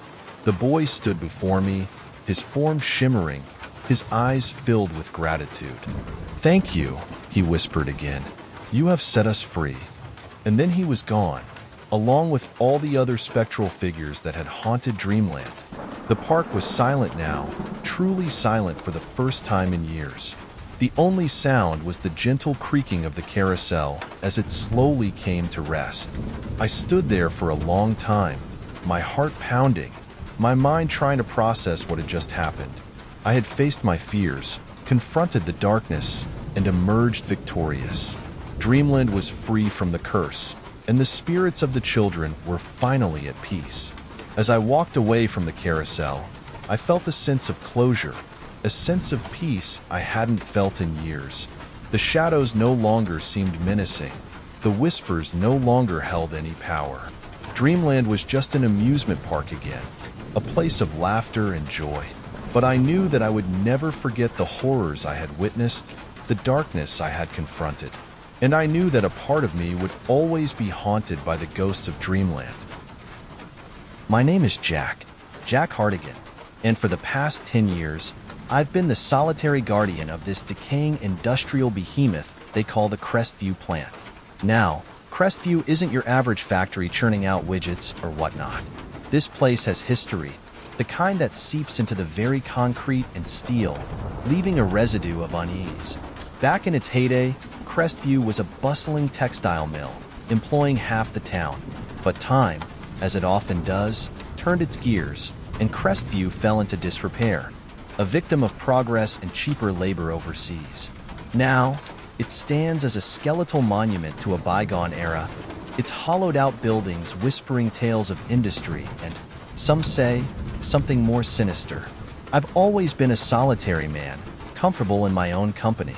Maybe that's why this job suits me. Night after night, it's just me, the creaking pipes, and the wind whistling through broken windows. The silence here isn't the peaceful kind. It's thick with anticipation, like the calm before a storm. And sometimes, when the moon hangs just right and the shadows dance in the loading bay, I swear I hear the faint hum of machinery long gone silent, the ghostly echoes of a workforce that never truly clocked out. The locals have their stories about Crestview, legends passed down like worn photographs. They say the place is haunted, that the spirits of workers who met untimely ends within these walls still roam the corridors. There's the tale of Old Man Hemmings, a foreman crushed beneath a faulty loom, whose mournful cries can be heard on stormy nights. And then there's the story of the young girl, Lily, who got her hair caught in a spinning machine, her screams echoing through the factory even now. I used to scoff at these tales, dismissing them as the overactive imaginations of bored townsfolk. But after all these years, alone in the heart of Crestview, I've learned to keep an open mind. There's one place in this whole complex that sends a genuine shiver down my spine, the old theater. Tucked away in the far corner of the plant, it was built for the workers, a place to escape the drudgery of their lives and lose themselves in the magic of the stage. Now, the velvet seats are ripped and faded. The stage curtains hang in tattered shreds, and the once vibrant murals on the walls are peeling like sunburnt skin. But it's not the decay that disturbs me. It's the feeling that something lingers there, unseen but undeniably present. A coldness that has nothing to do with the drafts that snake through the broken windows. A heaviness that presses down on you like an unseen weight. It was on a night much like this one, with a full moon casting long, skeletal shadows across the grounds, that I first encountered the boys. The security cameras first picked them up near the west fence, two figures flitting between the rusted machinery like phantoms. I remember thinking it was odd, kids being out this late, especially on a school night. But then again, teenagers these days, they have a knack for finding trouble, don't they? I grabbed my flashlight and headed out, my boots crunching on the gravel, the beam of light cutting through the darkness. As I approached, I could see them clearer, two boys. Couldn't have been older than 15, their faces pale in the moonlight. One of them was taller, lanky, with a mop of dark hair that fell into his eyes. The other was smaller, almost fragile looking, his blonde hair shaved close to his head. They were huddled together, their whispers carried on the wind, their eyes wide with a fear that I couldn't quite decipher. "Hey!" I called out, my voice echoing in the vast emptiness of the plant. "What are you two doing here?" They jumped like startled rabbits, their heads whipping around to face me. For a moment, they just stared, frozen in the headlights. Then, the taller one spoke, his voice cracking with nerves. We were just leaving, sir," he stammered, his eyes darting nervously. "Leaving? This isn't exactly a public park, boys. What were you doing all the way back here?" We were taking a shortcut," the smaller one piped up, his voice barely a whisper. "A shortcut? Through an abandoned industrial plant? That's a new one." I shone my flashlight in their faces, trying to get a better look. "You boys been drinking?" Their eyes widened, and they exchanged a panicked glance. The taller one tried to bluff his way through. "No, sir, we wouldn't." But the smaller one, bless his honesty, couldn't hold the lie. "Just a little, sir. We weren't hurting anyone." I sighed. "Teenagers, what are you gonna do?" "Look," I said, softening my tone, "I'm not going to call the cops on you, but you need to get out of here. This place isn't safe, especially at night." They seemed relieved, their shoulders relaxing slightly. But then the taller one spoke again, his voice taking on a desperate edge. "Sir, we can't just leave. We lost something." "Lost something? What?" "My phone," he said, holding up his empty hand. "It must have slipped out of my pocket when we were running." I hesitated. I knew I should just send them on their way, but something in their faces, a mixture of fear and desperation, made me reconsider. "All right," I said, "I'll help you look for it. But then you're out of here, no arguments." They nodded eagerly, and we started searching the area where they'd been standing. I swept my flashlight back and forth, the beam illuminating the rusted machinery and overgrown weeds. But the phone was nowhere to be found. "Are you sure this is where you lost it?" I asked, starting to get frustrated. "Yeah, I'm pretty sure," the taller boy said, his voice tight with anxiety. "I remember checking it right here before." He trailed off, his eyes fixed on something behind me. I turned to follow his gaze, and that's when I saw it. A faint glow emanating from beneath the stage door of the old theater. It was a pale, ethereal light, like the flicker of a dying ember, and it was drawing me in, like a moth to a flame. The boys, I noticed, were hesitant, their earlier bravado replaced by a nervous uncertainty. "What is it, mister?" the smaller one asked, his voice barely above a whisper. "What's that light?" "I don't know," I admitted, my curiosity piqued, "but we're about to find out." With a deep breath, I approached the stage door. It was old, heavy oak, the paint peeling and cracked. The faint glow seemed to be emanating from the gaps around the edges, casting long, eerie fingers of light across the floor. I reached out and gripped the iron handle, the metal cold and rough beneath my fingers. As I turned it, a low groan echoed through the theater, the sound of rusted hinges protesting after years of neglect. The door creaked open, revealing a narrow staircase leading down into darkness. The glow was stronger now, beckoning me forward. "Stay here," I told the boys, my voice firm. "I'm going to take a look." I started down the stairs, each step sending a tremor through the old building. The air grew colder, damper, as if descending into the bowels of the earth. The smell of dust and decay hung heavy in the air, mingled with a faint, metallic tang that made my stomach churn. The glow intensified as I reached the bottom of the stairs, revealing a large, cavernous space. It was the theater's basement, a forgotten relic of a bygone era. Old stage props were scattered about, covered in cobwebs and dust. A headless mannequin draped in a tattered ball gown, a cracked porcelain doll with vacant eyes, a rusted suit of armor missing a gauntlet. The glow seemed to be coming from the far end of the basement, where a single bare bulb hung from a wire, casting a sickly yellow light. As I approached, I noticed something else. A small, wooden chest tucked away in the corner, its lid slightly ajar. I knelt down and cautiously lifted the lid, my heart pounding in my chest. Inside, nestled amongst faded velvet lining, was a collection of old photographs and documents. I picked them up, one by one, examining them in the dim light. They were pictures of the theater troupe that had once performed here, their faces young and vibrant, full of life and laughter. There were programs from past productions, playbills advertising forgotten comedies and tragedies. And then, at the bottom of the chest, I found it. A small, leather-bound diary, its pages brittle with age. I opened it carefully, my fingers tracing the faded ink. The diary belonged to a young woman named Eliza, a member of the theater troupe. Her entries spoke of her passion for the stage, her love for her fellow actors, her dreams of stardom. But as I read on, the tone of the entries changed. Eliza began to write of strange occurrences, of whispers in the dark, of shadows moving in the corners of her vision. She described feeling watched, followed, haunted by an unseen presence. Her entries grew increasingly frantic, filled with fear and paranoia. And then, abruptly, they stopped. A chill ran down my spine as I closed the diary. Eliza's words painted a disturbing picture, a picture of a young woman slowly succumbing to madness, consumed by the darkness that lurked within the walls of this old theater. But what had happened to her? What had driven her to such despair? I looked up, my gaze drawn to the far end of the basement. The single light bulb flickered, casting dancing shadows on the walls. And in those shadows, I thought I saw something move.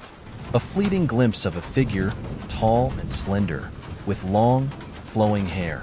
It was gone as quickly as it appeared, but the image lingered in my mind, sending a shiver down my spine. I knew then that I wasn't alone in this basement. Something else was here with me, something ancient and malevolent. And it was watching me, waiting for me to make a mistake. Suddenly, a voice cut through the silence, a voice that was both familiar and utterly alien. "What are you doing here?" it hissed, the words laced with venom. I whirled around, my heart pounding in my chest. Standing in the doorway, their figures silhouetted against the faint moonlight filtering in from the stairwell, were the two boys. But something was different. Their eyes, once wide with fear, now burned with an unnatural intensity. Their pupils dilated, their irises glowing with an eerie luminescence. Their faces were contorted in expressions of anger and malice, their lips pulled back in snarls, revealing teeth that seemed sharper, more elongated than before. "Who are you?" I demanded, my voice trembling. "What do you want?" The taller boy stepped forward, his shadow stretching across the floor like a grasping hand. "This is our place," he hissed, his voice taking on a guttural quality. "You are not welcome here." "Your place? What are you talking about?" "This theater," the smaller boy chimed in, his voice echoing unnaturally in the confined space. "It belongs to us now, and you will not interfere." A wave of dizziness washed over me, the room spinning, the shadows dancing before my eyes. I stumbled back, my hand reaching out to steady myself. The old photographs in Eliza's diary, the stories of the workers who had died here. It all clicked into place. These weren't just ordinary boys. They were something else, something ancient and malevolent. Something that had been trapped here for years, feeding on the darkness and despair. "You're the ghosts," I whispered, my voice barely audible. "The spirits of the workers who died here." The boys exchanged a chilling smile. "We are the ones who never left," the taller one said, "and we will not be forgotten." He lunged at me, his hands outstretched, his fingers elongated into claws. I cried out, falling back against the wall, my heart pounding in my chest. The smaller boy joined the attack, his movements swift and predatory, his eyes glowing with a malevolent light. I tried to fight back, to defend myself, but they were too strong, too fast. Their claws ripped through my clothes, their teeth grazed my skin, drawing blood. I felt myself weakening, my vision blurring, my consciousness fading. Just as I thought I was about to lose consciousness, a memory flashed through my mind. Eliza's diary, her final entry, scrawled in a desperate hand. The key to the stage door. It will set us free. The stage door. If I could just reach it, I could escape this nightmare. With a surge of adrenaline, I pushed myself away from the wall, scrambling towards the stairs. The boys were close behind, their snarls echoing in my ears. I stumbled up the steps, my legs heavy, my lungs burning. I reached the door, my fingers fumbling with the lock. I could hear the boys closing in, their footsteps pounding on the wooden stairs. Finally, the lock gave way, and I burst through the door, slamming it shut behind me. I fumbled for the key, my hands shaking, and inserted it into the lock. I turned the key, the old mechanism groaning in protest. And then, with a final, satisfying click, the door was locked. I collapsed against the wall, my body trembling, my breath coming in ragged gasps. I had escaped, but only just. The boys were still trapped inside, their frustrated cries echoing through the theater. But I knew they wouldn't be contained forever. They would find another way out, another victim to torment, and I would be waiting for them. The following days were a blur. I reported the incident to the plant manager, a skeptical man with a thinning comb-over and a permanent frown etched into his face. He listened to my story with a mixture of amusement and disbelief, chalking it up to an overactive imagination and one too many late nights. He insisted I take a few days off, muttering something about stress leave and liability concerns. I didn't argue. I needed time to process what had happened, to make sense of the horrors I had witnessed. But the more I tried to rationalize it, to dismiss it as a hallucination brought on by exhaustion and isolation, the more I knew, deep down, that what I had experienced was real. The chilling encounter with the boys, the eerie glow beneath the stage door, the diary entries filled with fear and despair. These weren't figments of my imagination. They were fragments of a dark reality that had been hidden beneath the surface of this old plant for years, waiting for someone to stumble upon it. I couldn't shake the feeling that I had unfinished business at Crestview. The boys were still out there, trapped within the walls of the old theater. And Eliza, the young actress whose diary I had found, what had become of her? Had she succumbed to the darkness, or had she somehow managed to escape? I knew I had to find out. I spent the next few days poring over local historical records, searching for any information about the theater troupe, about Eliza, about any unexplained disappearances or deaths associated with the plant. I found articles about the factory's closure, interviews with former workers who spoke of strange occurrences and unsettling feelings, even a few cryptic police reports detailing unexplained incidents and possible trespassers. But nothing concrete, nothing that could shed light on the true nature of the evil that lurked within Crestview. One evening, as I was sifting through a dusty box of old newspaper clippings, I stumbled upon a small article tucked away in the back. It was a brief obituary for a young woman named Eliza Davies, dated almost a century ago. The cause of death was listed as accidental drowning, but something about the article didn't sit right with me. The date of her death coincided with the final entry in her diary, the one where she mentioned the key to the stage door.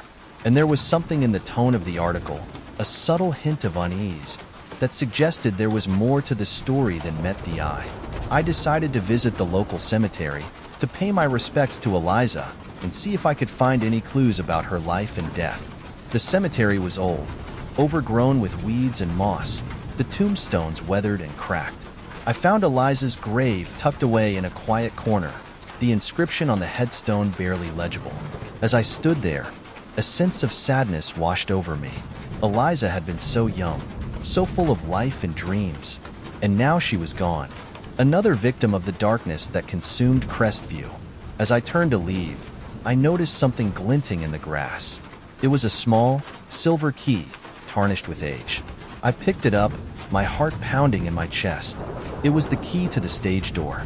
But how had it ended up here, in the cemetery, so far from the theater. Had Eliza managed to escape after all, only to meet her end elsewhere? Or was this another trick, a lure to draw me back into the clutches of the evil that resided within Crestview? I knew I couldn't ignore this. The key was a sign, a call to action. I had to return to Crestview, to confront the darkness and uncover the truth about Eliza's fate. And this time, I wouldn't be alone. The next morning, I found myself standing at the gates of Crestview, a cold knot of apprehension tightening in my stomach. The morning mist hung heavy in the air, shrouding the dilapidated buildings in an eerie silence. It was as if the plant itself was holding its breath, waiting for the inevitable confrontation. This time, I wasn't alone. I had contacted a local historian, a woman named Emily who had a keen interest in the Crestview plant and its history. She was skeptical at first, but my genuine fear and the tangible evidence I presented, Eliza's diary and the mysterious key, convinced her to join me. Emily, armed with her knowledge of the plant's past and a healthy dose of skepticism, served as a grounding force against the encroaching darkness. We started our investigation in the old theater, the epicenter of the haunting. The air inside was thick with a palpable sense of dread, the silence broken only by the creaking of the floorboards beneath our feet. We examined the stage, the faded murals on the walls, the tattered curtains, searching for any clues that might shed light on the events that had transpired here. Emily, with her historian's eye, noticed subtle details that I had overlooked. A hidden inscription on the back of a prop, a pattern in the arrangement of the seats, a faint scent of lavender lingering in the air. These details, seemingly insignificant on their own, began to weave a tapestry of a forgotten tragedy, a story of betrayal, jealousy, and revenge. As we delved deeper into the theater's history, we uncovered a dark secret. The theater troupe, once a vibrant and passionate group of artists, had been torn apart by internal strife. A love triangle had formed between Eliza, the leading lady, and two of the male actors, fueling resentment and jealousy. One fateful night, during a heated argument, one of the actors had accidentally pushed Eliza off the stage, her head striking the edge of a prop, killing her instantly. The other actors, panicked and fearing the consequences, had concealed her body in the basement, vowing to keep their secret hidden forever. But their secret had a life of its own. Eliza's spirit, fueled by anger and betrayal, refused to rest. She haunted the theater, her presence growing stronger with each passing year, seeking revenge on those who had wronged her. The two actors, consumed by guilt and fear, had become trapped in the theater as well, their spirits bound to Eliza's by the shared secret of her death. They were the boys I had encountered, their youthful appearance a cruel mockery of their tormented souls. Armed with this knowledge, we knew what we had to do. We had to break the cycle of vengeance, to release Eliza's spirit and allow her to find peace. But how? Emily, drawing on her knowledge of folklore and ancient rituals, suggested a cleansing ceremony, a way to appease Eliza's spirit and offer her forgiveness. We gathered the necessary materials, candles, incense, herbs, and a photograph of Eliza from her diary. We arranged them on the stage, creating a sacred space, a beacon of light in the heart of darkness. As Emily began to chant the ancient words, a sense of calm descended upon the theater. The air grew lighter, the shadows less menacing. And then, it happened. A cold wind swept through the theater, extinguishing the candles and sending the photograph of Eliza fluttering to the floor. The temperature plummeted, and a palpable sense of dread filled the air. We could hear whispers all around us, voices murmuring in a language we couldn't understand. And then, we saw her. Eliza's spirit materialized on the stage, her form shimmering like moonlight on water. Her face, once young and vibrant, was now etched with sorrow and pain. Her eyes, filled with tears, locked onto mine, pleading for release. Emily continued to chant, her voice strong and steady, offering Eliza forgiveness and peace. Slowly, Eliza's form began to soften, the anger and resentment fading from her features. A single tear rolled down her cheek, and then, with a sigh, she vanished into thin air. The theater was silent once more, but this time, the silence was different. It was the silence of peace, of closure. The darkness had lifted. The haunting was over.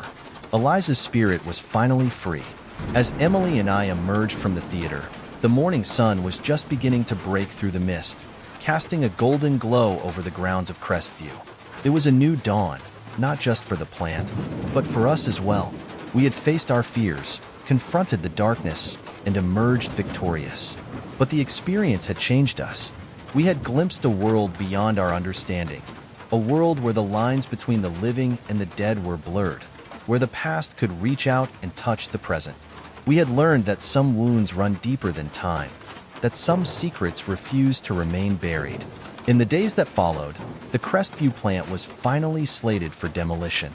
The old buildings, with their burden of history and sorrow, would be torn down, making way for something new, something hopeful. But the memories of what had transpired there would remain, etched into the fabric of the town's history, a reminder of the darkness that can lurk beneath the surface of even the most ordinary places. As for me, I left Crestview behind, seeking a new life, a fresh start. But I carried with me the lessons I had learned, the knowledge that there are forces in this world beyond our comprehension, forces that can both terrify and inspire. And I knew that wherever I went, whatever I did, the memory of Eliza, the boys, and the stage doorkeeper would always be with me, a haunting reminder of the power of the past and the enduring strength of the human spirit. Some say that on quiet nights, when the moon is full and the wind whispers through the empty fields where Crestview once stood, you can still hear the faint strains of music, the echo of laughter and applause. And if you listen closely, you might even hear the soft whisper of a young woman's voice, singing a song of sorrow and redemption. The stage door may be closed, but the show, in a way, goes on. The fog hung heavy that night, clinging to the shingles of the houses and obscuring the moon like a damp shroud. Even the foghorn's mournful cry seemed muffled by the thick air. It was the kind of night that made you want to hunker down by the fire with a good book, not stare out at the churning sea. But I couldn't tear my eyes away. My name is Jonathan John Miller, and I've lived in Oakhaven, Maine, all my life. It's a small town where everyone knows everyone, and the rhythm of life is dictated by the tides. Most folks here are fishermen, their families tied to the sea for generations. But not mine. My father was a lighthouse keeper, a solitary man who preferred the company of the crashing waves to the chatter of the town. He used to say the sea had a voice, a siren song that lured people in. He warned me to be wary of its call. I never understood what he meant, not really. The sea was always just there, a constant backdrop to my life, a source of income and occasional recreation. But it never held the same mystical allure for me as it did for my father. After he passed away a few years ago, I moved into his old cottage overlooking the cliffs. It was a lonely existence, but I found solace in the familiar creak of the floorboards and the scent of salt air that permeated everything. Lately, though, something had shifted. I couldn't shake the feeling that I was being watched, that something was lurking just beyond the veil of fog. My dreams were filled with unsettling images, swirling seaweed, shadowy figures, and a pair of piercing green eyes that seemed to bore into my soul. I tried to dismiss it as grief, as the byproduct of a solitary life, but deep down, a primal fear was starting to take root. That night, the feeling was particularly intense. I was working late on some illustrations for a children's book, the only lamp in the room casting long, dancing shadows on the walls. The silence was broken only by the rhythmic tapping of my fingers on the keyboard and the occasional crackle of the fire. Then, I heard it, a faint splash, like something heavy breaking the surface of the water. I turned towards the window, my heart pounding in my chest. At first, I saw nothing but the swirling mist and the whitecaps crashing against the rocks. But then, a figure emerged from the gloom. It was a woman, standing waist-deep in the water, her long red hair swirling around her like seaweed. She was beckoning to me, her pale hand glimmering in the moonlight. A shiver ran down my spine. Who would be out there, in the freezing cold water, at this hour? And what did she want? I told myself it was just a trick of the light, a figment of my overactive imagination, but I couldn't look away. There was something about her, something both alluring and terrifying, that held me captive. The woman continued to beckon, her lips moving in a silent invitation. I felt a strange pull, an irresistible urge to go to her. It was as if she were reaching into my mind, whispering promises I couldn't understand. My body moved before I could even think, my feet carrying me towards the door. As I stepped out onto the porch, the cold night air hit me like a slap. The fog was even thicker here, obscuring the woman's features, but I could still see her eyes, glowing like emeralds in the darkness. They seemed to burn into me, filling me with a strange sense of longing. "Come," she whispered, her voice like the murmur of the tide. "Come to me." I took another step, then another. I was barely aware of my actions, my body moving on autopilot. The woman's voice was like a hypnotic spell, drawing me closer and closer to the edge of the cliff. Suddenly, a voice cut through the fog. "John, what in God's name are you doing?" It was Mrs. Gable, my elderly neighbor. She was standing on her porch, her face etched with concern. "Get back inside, boy. It's not safe out there." Her words were like a bucket of cold water, jolting me back to reality. I looked down and saw that I was standing at the very edge of the cliff, the waves crashing against the rocks below. One more step, and I would have plunged into the icy depths. I stumbled back, my heart pounding in my chest. I don't know," I stammered. "I thought I saw someone." Mrs. Gable shook her head, her eyes filled with pity. "You've been working too hard, John. You need to get some rest." She helped me back inside, her hands surprisingly strong for someone her age. As I collapsed onto the couch, I couldn't shake the feeling that I had just narrowly escaped something terrible. The woman's eyes, her voice, the overwhelming urge to go to her. It was all so real. But who was she? And what did she want from me? Mrs. Gable made me a cup of tea, her presence a comforting anchor in the swirling chaos of my thoughts. She was the closest thing I had to family in Oakhaven, a kind, if somewhat nosy, woman who always looked out for me. As I sipped the warm liquid, I tried to explain what I had seen. She had red hair, I said, my voice trembling, and green eyes. She was calling to me from the water. Mrs. Gable's expression hardened. "Red hair and green eyes," she muttered, more to herself than to me. That's her." "Her? Who?" Mrs. Gable hesitated, her gaze fixed on the fire. "There's an old tale," she said slowly, "about a woman who lives in the sea. They say she lures men to their deaths with her beauty and her voice. Some say she's a mermaid, others a sea witch. But whatever she is, she's best avoided." I stared at her, my mind reeling. A sea witch? Was that what I had seen? Was that what had almost pulled me to my death? "Don't you worry, John," Mrs. Gable said, patting my hand. "She won't bother you again. Not tonight." But as I lay in bed that night, listening to the wind howling outside, I couldn't help but wonder if Mrs. Gable was right. Was this just a one-time encounter? Or was this the beginning of something far more sinister? The woman's eyes haunted my dreams, her voice echoing in my ears. And I knew, with a chilling certainty, that I would never look at the sea the same way again. The next morning, the sun was shining, and the fog had lifted, leaving behind a crisp, clear day. The events of the previous night seemed like a bad dream, a figment of my imagination. But the woman's image lingered in my mind, her voice still echoing faintly in my ears. I tried to focus on my work, but the encounter had shaken me. I kept glancing out the window, half expecting to see her standing there, beckoning me with her emerald eyes. The sea, once a source of comfort, now seemed menacing, its depths hiding unknown dangers.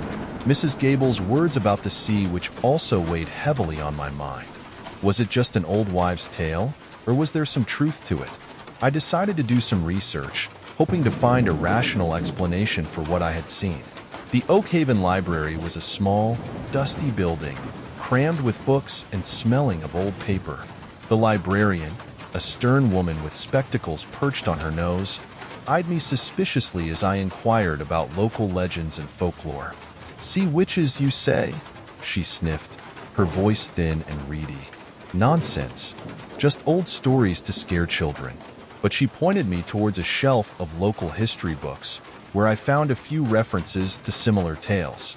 There were stories of fishermen lured to their deaths by beautiful women with siren voices, of ships wrecked by storms conjured by vengeful spirits, and of strange creatures lurking in the depths.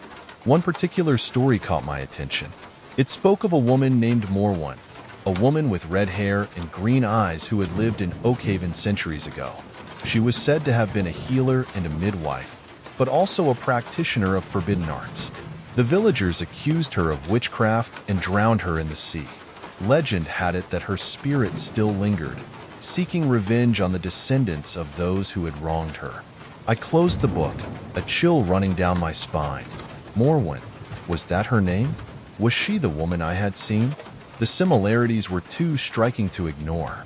As I left the library, I noticed a group of fishermen gathered by the docks, their faces grim. I overheard them talking about a strange occurrence the previous night. A boat had capsized during the storm, and one of the fishermen was still missing. "They say he was a strong swimmer," one of them said, shaking his head, "but the sea can be cruel." Another fisherman lowered his voice. "Some say it was the witch," he muttered. "She's been active lately." I felt a surge of fear. Was the missing fisherman another victim of Morwen? Was she responsible for the strange occurrences in town? I decided to talk to Mrs. Gable again, hoping she could shed some light on the matter. She was sitting on her porch, knitting a scarf, when I arrived. "John," she said, her eyes twinkling. Come in. I was just thinking about you." I sat down on the porch swing, and we chatted for a while about the weather and the town gossip. Finally, I broached the subject of Morwan. "Mrs. Gable," I said, "what do you know about this sea witch?" She sighed, putting down her knitting needles. "It's an old story, John," she said, "but there's some truth to it, I believe." She told me more about Morwen, how she had been a respected member of the community until the villagers turned against her. They accused her of causing illness and misfortune, of consorting with dark forces. They dragged her to the cliffs and threw her into the sea, despite her pleas of innocence. "They say she cursed the town before she died," Mrs. Gable said, her voice low. "She vowed to take revenge on the descendants of those who had wronged her." "But why me?" I asked. "I'm not related to any of those people." Mrs. Gable looked at me intently. "Perhaps she sees something in you, John," she said. "Perhaps she senses your loneliness, your vulnerability." I felt a shiver run down my spine. Was she right? Was Morwen drawn to me because of my solitary life, my grief over my father's death? "What can I do?" I asked, my voice filled with fear. Mrs. Gable took my hand, her touch surprisingly strong. "You need to be strong, John," she said. "Don't let her lure you in. Don't listen to her voice. And most importantly, don't go near the sea." I nodded, my heart heavy. I knew she was right, but I also knew that it wouldn't be easy. The sea witch had already cast her spell on me, and I wasn't sure if I could resist her call. The days that followed were a blur of anxiety and fear. I tried to heed Mrs. Gable's advice, staying away from the sea and focusing on my work. But the lure of the depths was strong, and Morwen's image haunted my waking thoughts and dreams.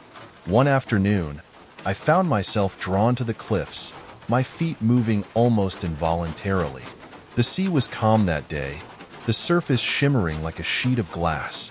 But beneath the placid surface, I could sense a hidden power, a dark energy that both terrified and fascinated me. As I stood at the edge of the cliff, I felt a familiar pull, a whisper in my mind urging me to step closer.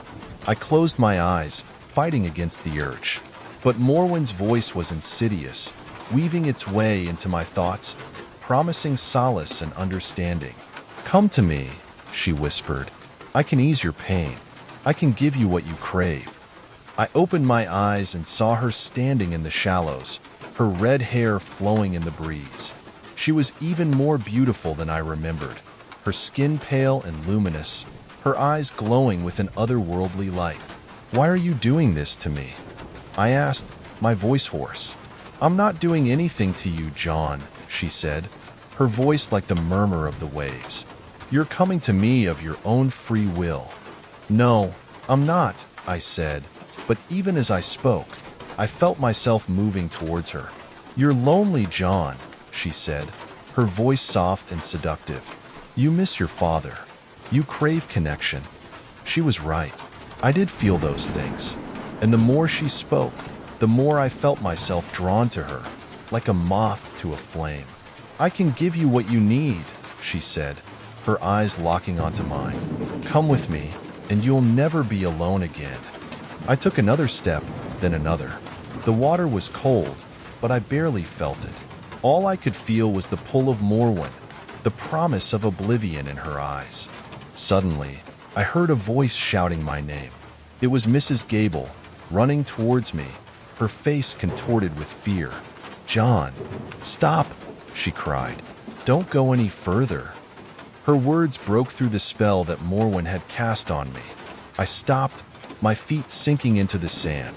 I looked back at Mrs. Gable, then at Morwen, who was now frowning, her eyes filled with anger. "Don't listen to her, John," Mrs. Gable said, her voice breathless. "She's trying to trick you. She'll drag you down to the depths and steal your soul." Morwen laughed, a chilling sound that echoed across the cliffs. "He's already mine," she said. "He's chosen me." "No, he hasn't," Mrs. Gable said, her voice firm. "John, you have a choice. You can choose life, or you can choose death." I looked from one woman to the other, my mind in turmoil. I knew Mrs. Gable was right. Morwen was dangerous, and if I went with her, I would be lost forever. But the lure of her voice, the promise of escape from my pain, was almost irresistible. I closed my eyes, trying to clear my head. I thought of my father, of his love for the sea, and of his warnings about its dangers. I thought of Mrs. Gable, of her kindness and concern, and I thought of myself, of the life I still had to live. When I opened my eyes, I knew what I had to do. "I choose life," I said, my voice trembling. Morwen's face contorted in rage. "You'll regret this," she hissed. "You'll never escape me." She reached out a hand, her fingers like claws, but Mrs. Gable stepped in front of me, her eyes blazing. "Leave him alone, you wicked creature," she shouted. "He's not yours to take." Morwen glared at her for a moment, then with a snarl, she vanished beneath the waves. I collapsed onto the sand, my body shaking with relief. Mrs. Gable rushed to my side, her arms enfolding me in a warm embrace. "You're safe now, John," she said, her voice soothing. "She can't hurt you anymore." I clung to her, my heart pounding in my chest. I had been so close to the edge, so close to losing myself, but somehow I had managed to resist Morwen's call. As we walked back to the cottage, Mrs. Gable explained that she had been watching me from her window and had seen me heading towards the cliffs. She had followed me, fearing the worst. "I knew she was trying to lure you in," she said, "but I also knew that you were strong enough to resist her." I was grateful for her intervention, for her belief in me. I knew that I wouldn't have been able to do it without her. That night, I slept soundly for the first time in weeks. The nightmares were gone, replaced by a sense of peace and gratitude. I had faced my demons and emerged victorious, but I knew that the battle wasn't over. Morwen was still out there, lurking in the depths, waiting for another opportunity to strike. And I knew that I would have to remain vigilant, always on guard against her seductive whispers, for the sea which would never truly give up on claiming my soul. The encounter with Morwen changed me. It was as if a veil had been lifted, revealing the hidden currents that flowed beneath the surface of our seemingly peaceful town. The sea, once a familiar backdrop to my life, now pulsed with an unseen energy, a reminder of the powerful forces that lay dormant beneath its waves. I couldn't shake off the feeling that Morwen was still watching me, waiting for me to lower my guard. I started seeing her everywhere, in the swirling mist, in the shadows cast by the moon, in the depths of my own reflection. Her presence was like a phantom limb, a constant reminder of the danger that lurked just beyond my grasp. The town, too, seemed to be holding its breath, waiting for something to happen. The fishermen were more cautious than usual, their faces etched with worry. Mrs. Gable, my steadfast protector, kept a watchful eye on me, her concern a palpable weight in the air. Even the children playing in the streets seemed to sense the underlying tension, their laughter less carefree than before. I tried to maintain a semblance of normalcy, but it was difficult. The fear of Morwen's return gnawed at me, making it hard to concentrate on my work, to find joy in the simple things. The sea, once a source of inspiration, now filled me with dread. One evening, as I sat by the fire, trying to sketch, I heard a knock on the door. It was Mrs. Gable, her face pale and drawn. "John," she said, her voice trembling, "there's been another incident." My heart sank. "What happened?" "Young Tommy Evans," she said, her eyes filled with tears. "He went missing this afternoon. They found his boat overturned near the cove, but there's no sign of him." A wave of nausea washed over me. Tommy was just a boy, barely 10 years old. The thought of him lost at sea, at the mercy of Morwen's dark magic, was unbearable. "We have to do something," I said, my voice tight with anger. "We can't let her keep taking our people." Mrs. Gable nodded, her eyes filled with a newfound determination. "You're right, John. We need to fight back." That night, we gathered a group of the bravest townsfolk. Fishermen, their wives, even the old blacksmith, his hammer calloused but steady. We met in the town hall, the flickering gas lamps casting long shadows on the anxious faces. "We can't let fear rule us," I said, my voice echoing in the hushed room. "We need to stand together, to protect our own." Mrs. Gable stepped forward, her eyes blazing. "I've been doing some research," she said, her voice surprisingly strong. "There are ways to break a sea witch's curse. We need to find the source of her power and destroy it." According to the old books Mrs. Gable had unearthed, Morwen's power was tied to a specific location, a hidden cave beneath the cliffs where she had once performed her rituals. The cave was said to be guarded by enchanted creatures, and its entrance concealed by ancient magic. "It won't be easy," Mrs. Gable warned, "but we have to try." The next morning, armed with torches and determination, we set out for the cliffs. The sea was rough that day, the wind whipping the waves into a frenzy. But we pressed on, our fear outweighed by our resolve. After hours of searching, we finally found the cave, hidden behind a waterfall that cascaded down the rocks. The entrance was shrouded in mist, and an eerie silence hung in the air. As we ventured deeper into the cave, the air grew heavy and oppressive. Strange symbols were carved into the walls, their meaning lost to time. The sound of dripping water echoed through the caverns, creating an unsettling symphony.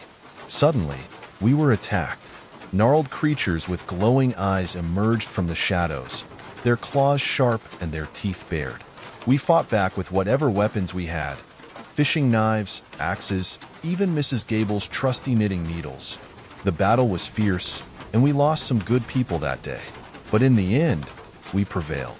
We fought our way to the heart of the cave, where we found a shimmering pool of water, its surface reflecting the symbols on the ceiling. This was the source of Morwen's power, the nexus of her dark magic. Mrs. Gable, armed with an ancient incantation she had found in the library, stepped forward. She raised her hands, her voice ringing out through the caverns, invoking the power of the earth and the sea. The pool of water began to bubble and churn, and Morwen's image appeared above its surface, her face contorted in fury. "You cannot defeat me," she shrieked. "I am the sea. I am eternal." But Mrs. Gable continued chanting, her voice growing stronger with each word. The cave shook, and the symbols on the walls began to glow. With a final, deafening roar, the pool of water exploded, sending shards of rock and water flying. Morwen's image shattered, her scream echoing through the caverns as her power dissipated. We had done it. We had broken the curse. As we emerged from the cave, blinking in the sunlight, we knew that Oakhaven was safe once more. The sea was calm now, its surface reflecting the clear blue sky. The town had been through a terrible ordeal, but it had also been forged anew, its people united in their resilience and courage. And as I looked out at the vast expanse of the ocean, I felt a sense of peace I had never known before. The sea was still a powerful force, but it was no longer a source of fear. It was a part of me, a part of my heritage, a reminder of the strength and resilience of the human spirit. The tide had turned. Thank you for stepping into the world of the Rainy Night Storyteller. As the rain fades and the night deepens, I hope these stories have sparked your imagination and filled the quiet with wonder. Don't forget to like, share, and subscribe for more eerie tales to accompany your rainy nights. Until next time, sleep well if you can.